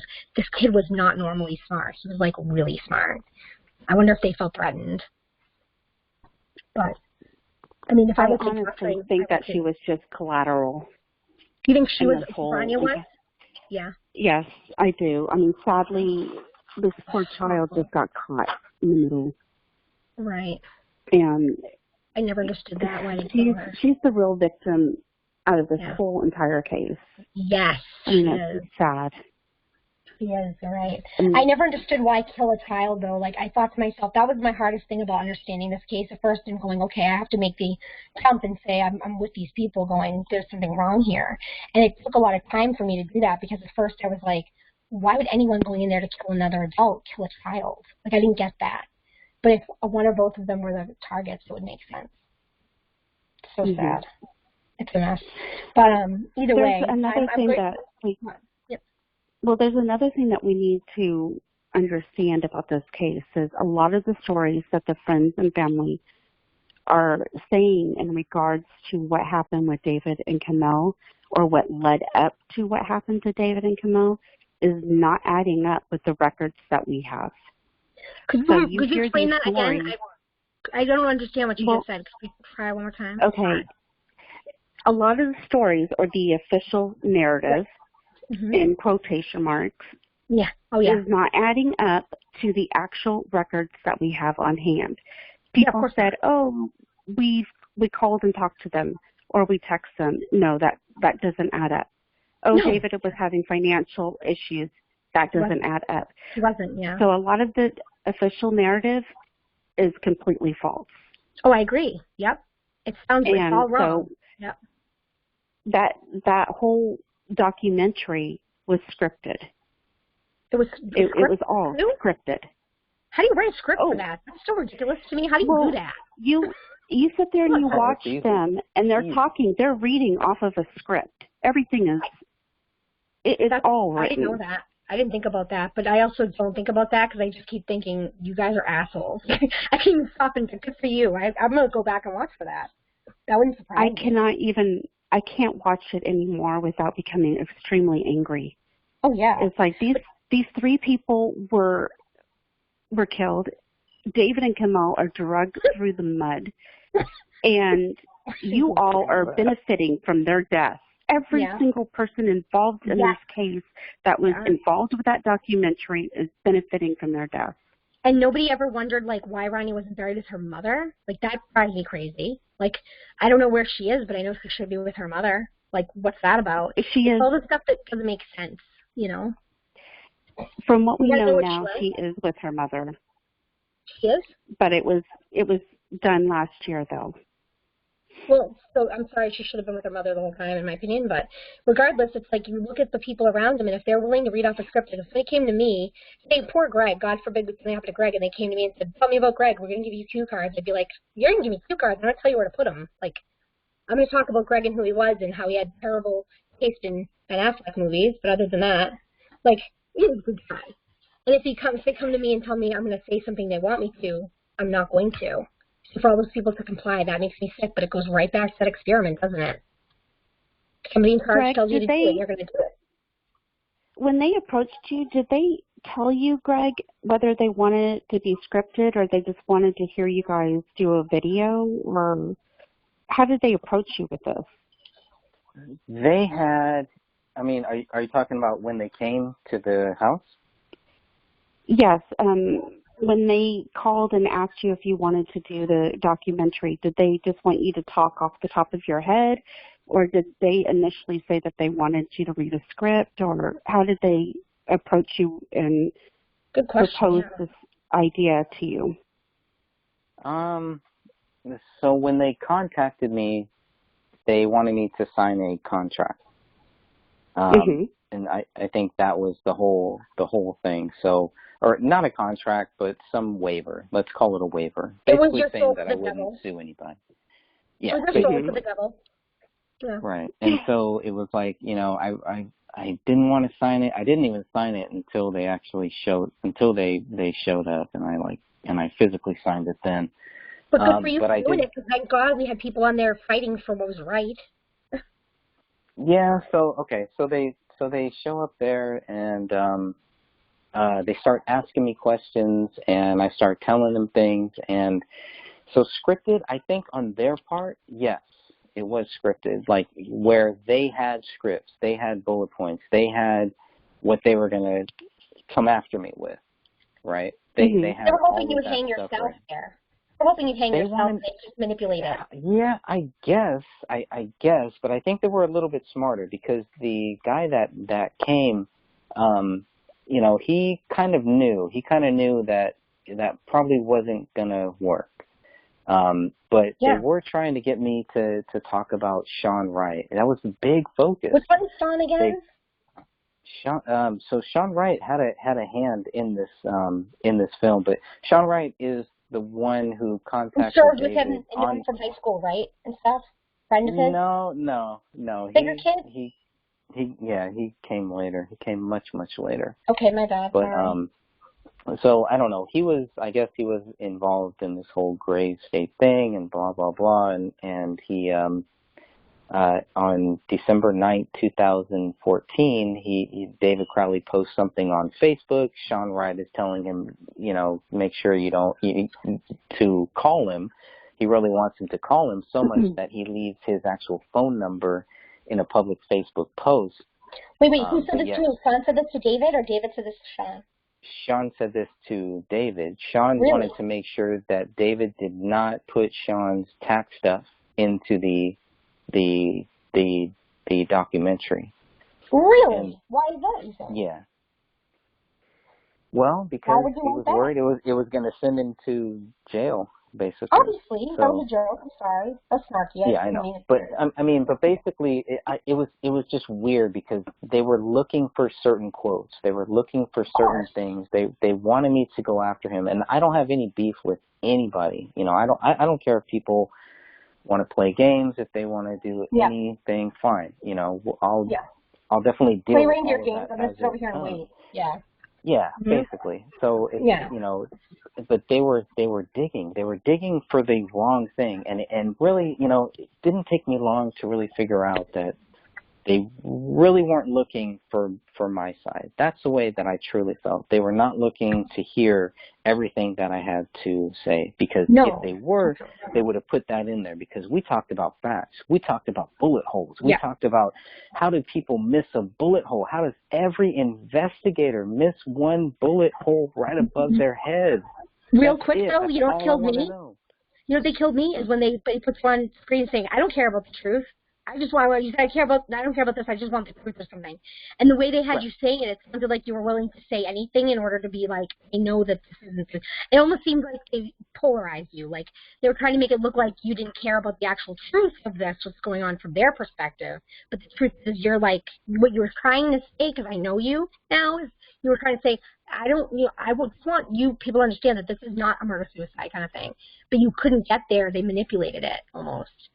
Like, I remember watching it being like, what the fuck, this guy, I thought you were a little crazy. I was like, this guy's going to be crazy when I contact him, but I got a question. And I was like, I've dealt with crazier. You know, I saw the props now, and I was like, it's one or the other. So, honestly, like, and still, I thought, I knew you were manipulated right away. Did they do the same to Dan? Or can you not speak for Dan, or do you know if they did it to him? Yeah. It was the same thing. Probably a lot more. They did a lot worse to him than they did. Really? That's too bad. I bet they didn't give the brother any shit, though, and they didn't bat an eyelash when he was like, he's describing his niece, and he goes, she was goofy looking or has goofy features. That bothered me. Like, what? They were all part of it. They were all I know. Part of it. That's what I'm saying. It's weird. He described his niece as being goofy looking. Yeah. But what's their movie because it couldn't be his because he died, you know? So it's like. No, it couldn't be his. Almost like jealousy, but it wasn't jealousy because I'm sure he would have taken excellent care of them. And I don't think it was about money or anything. I think, but what was this hatred about? Why do they hate him so much? Everybody talking about working on the movie, it seems in the clips like so much joy and happy times and learning and stuff. Then the first guy's like, well, he didn't like to tell you more than one time how to do something. And the other side of me was playing the devil's advocate, and I'm like, well, maybe he just told you 17 times and got tired of babysitting you. Like, maybe it wasn't one or two times, maybe it was like a lot. And then as people started coming forward talking about things like cakes and goofy looking kids, and the guy like thought, I was like, this is just a shit show. Like nobody seems to like him. And for such a likable guy, I wish I had somebody that knew him and was honest with us and was like, I don't get it. Like, I don't know. They all liked him. Yeah.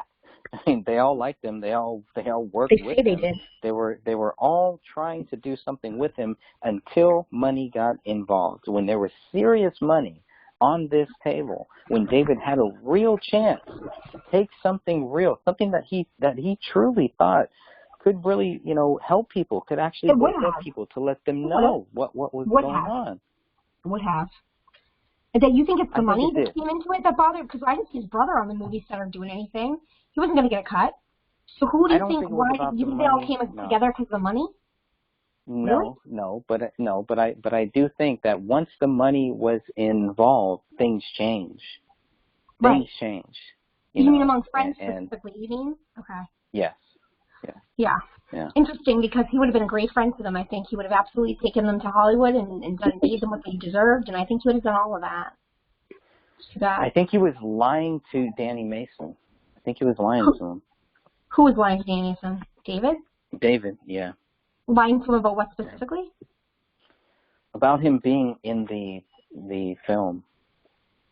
I'm so confused now. So, Danny Mason was his friend they did the movie with, and then they split ways, right? No, they ended up in a whole battle, and because David wanted to move forward. In order for David to move forward with the project, he had to have Danny sign off. Yeah. He had to have Danny sign off, and Danny wouldn't sign off. I thought he eventually did go with the lawyer, no? No. He didn't? No. So what happened then? Was he going to, do you think it's possible a motive could have been that he was going to gain by having rights to the movie? That doesn't explain, the ways that the cops acted. It doesn't explain their actions. Nothing to me explains why they would not do a deeper investigation, why they would be part of a cover-up. Those two things, I have a very hard time with thinking. I have a hard time thinking that the investigators were involved in a cover-up, and they would have to be. At some level, they would have to be. there's no other way. But is it possible they're just giant morons? Because that's happened here. And I've been like, oh, you guys are all Barney Fife. I got it. And like walked out. Okay. But do you think that's possible here or no? Yes. Okay. Gotcha. I wasn't sure. That's why I asked. I mean, you could be saying, I mean, you know more than I do, but do we know if they've had any other major cases like this? Because they also could have seen the first thing coming and bumbled like morons. That's happened a lot. Well, they did investigate another murder-suicide on November 3rd, 2016, and they closed that almost immediately. How do you do that? Right. That takes a lot. Okay, they didn't even bring in the BCA. They didn't bring in the BCA to do any of the crime scene. In fact, 2 of the detectives collected the blood samples to give to the ME. What? That's nuts. Yes. But here's what kills me is a lot of times in murder-suicides and suicide specifically, they go in and if they see a note or if it's easily explained to them in their eyes, they can justify not doing an investigation. They save money, they save time, they can do what they want. And I do see that a lot of them go into it and they go, well, it's a suicide because there's a note. Well, if the note's an extra handwriting, you moron, it's not a suicide. But a lot of times they think, like, I don't know about there, but I know out here there's so many of them that they literally, and overdoses too, they literally walk into places and see a needle hanging out of the arm. And for all we know, it could be a murder for real. But they'll walk in and they'll see the needle and they'll be like, okay, we just assume it's Narcan. They don't have time to process it and do it. But in a situation where there's a dead child, you'd think they would do a hell of a lot more than they did. You know? It's so gross. I never understood why. It takes a special person to kill a child after 2 adults. Don't you agree? Like, that's a weird pattern of killing, I think. Yeah. I wonder if a profile could shed light on that. She was truly innocent, and what happened to her was just so horrible.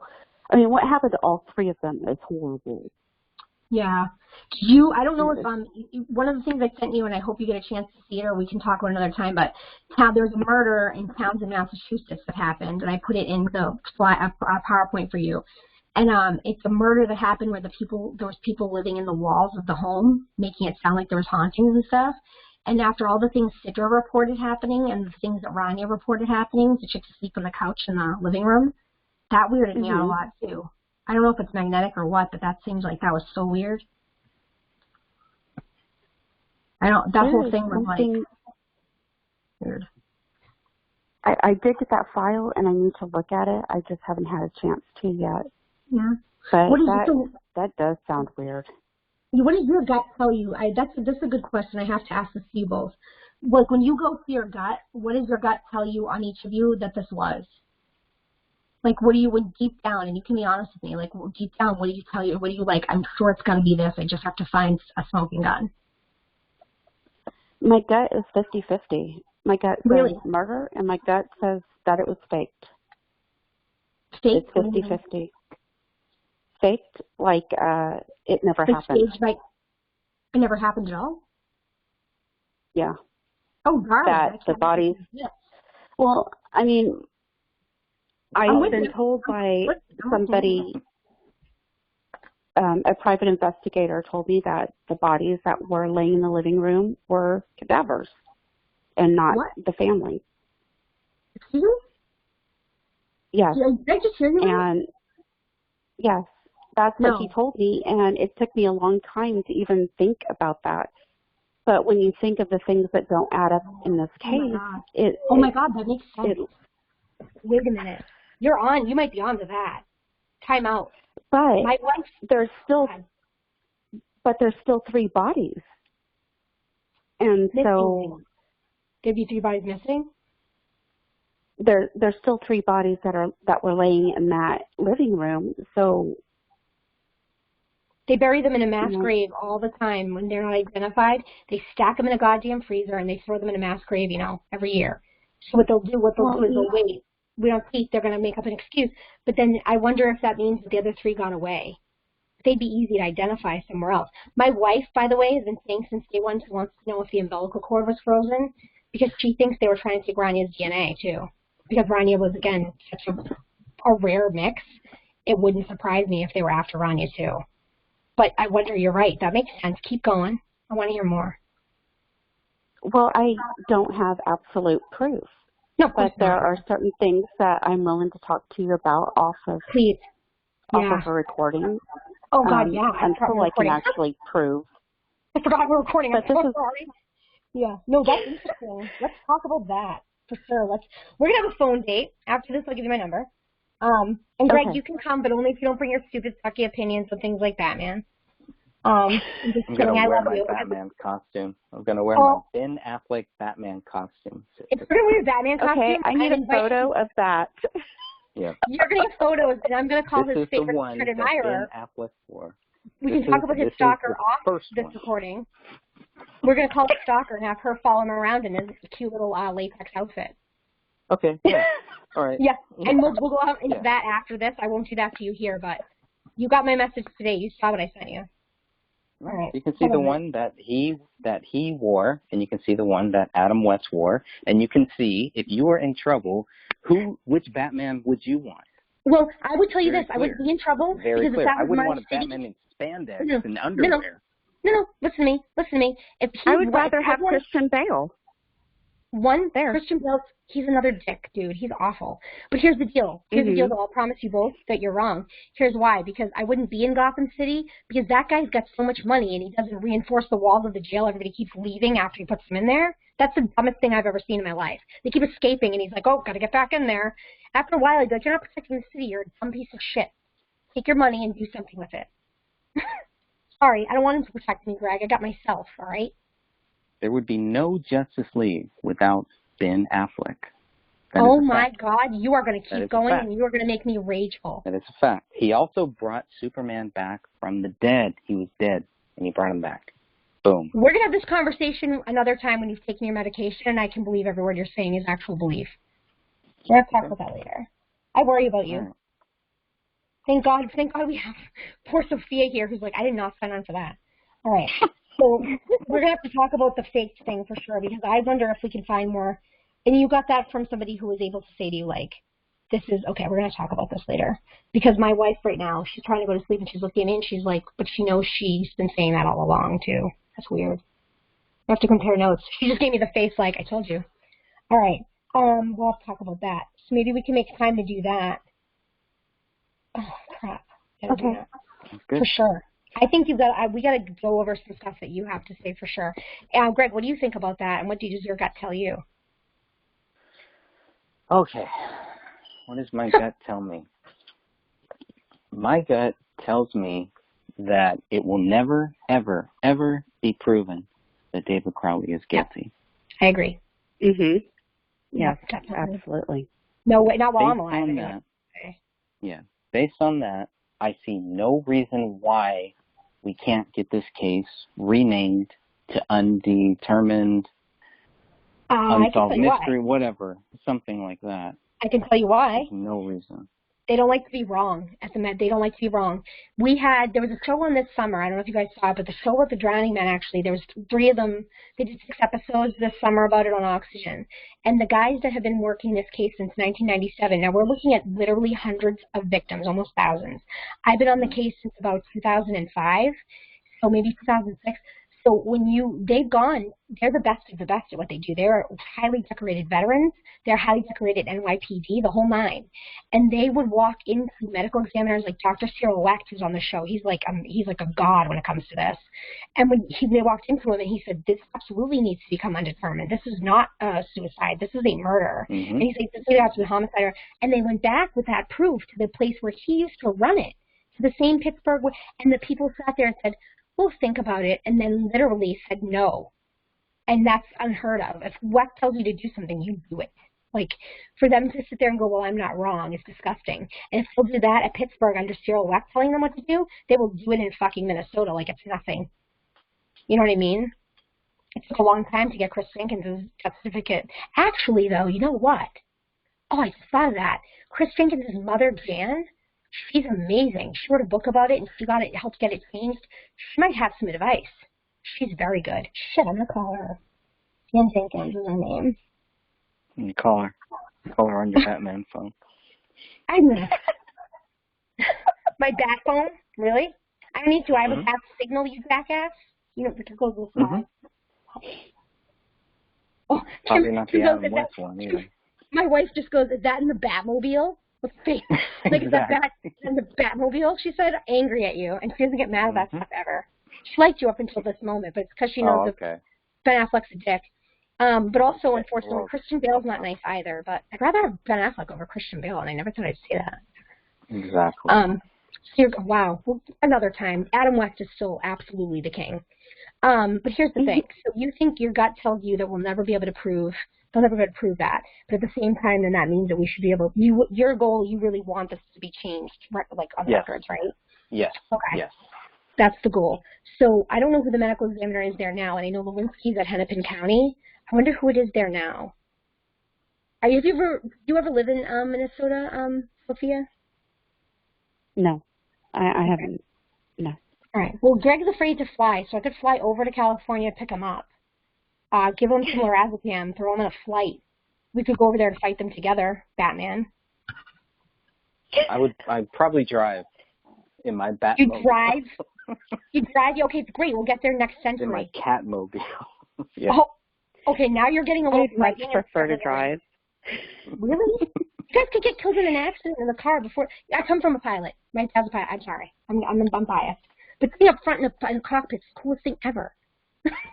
I'm trying to see how far. That's like, what, a 2-hour flight? You wouldn't even feel it. You'd be out the whole time. I could probably do that.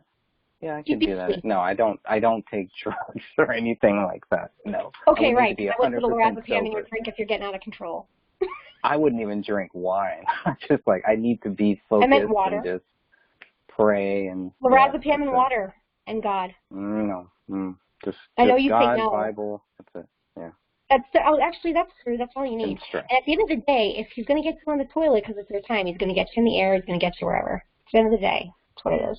It's safer though than driving. But anyway, we'll make you fly, and we can go up there and just be like, "You're going to change this, or we're going to hurt you." By the way, here we're watching a game against Cleveland, and it's getting very competitive. And she actually just hit my hand out of the way when I moved a pen in front of it because she wants to watch it. We're crazy here. Do you guys like baseball out there? Baseball people? Of course. You are? Oh, you don't like the 49ers for football, do you? Yeah, I do. But they're I do now. the only ones allowed to sleep with the players. That's why they call them the Gold Rush.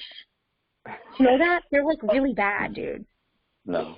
Tell me who you don't like, and then I will tell you who I do like. Who I don't? What? I don't get how that works, dude. Can we just be honest? Yeah, no. He wants to do the exact opposite of what you say. I just want to know. No, I just want to know. You're lucky I'm not nearby so I can give you a noogie. You like the 49ers, really? Of course. Sophia, Texas is awesome, though. You have good teams in Texas. I love Texas. Good people. Are you from Texas originally? Yes, I was born and raised in Texas. Oh, I'm jealous. You guys are like the best state, literally. Like, you go down there and I'm like, from what I've been told anyway, that state, I feel like you guys do everything right. Like, you're like, we're going to get rid of that whole death penalty crap, and 2 credible eyewitnesses, we're going to put you in the fast lane. Good for you. Like, I watched that happen and my tears were in my eyes. I was like, that's beautiful. Like, that bad?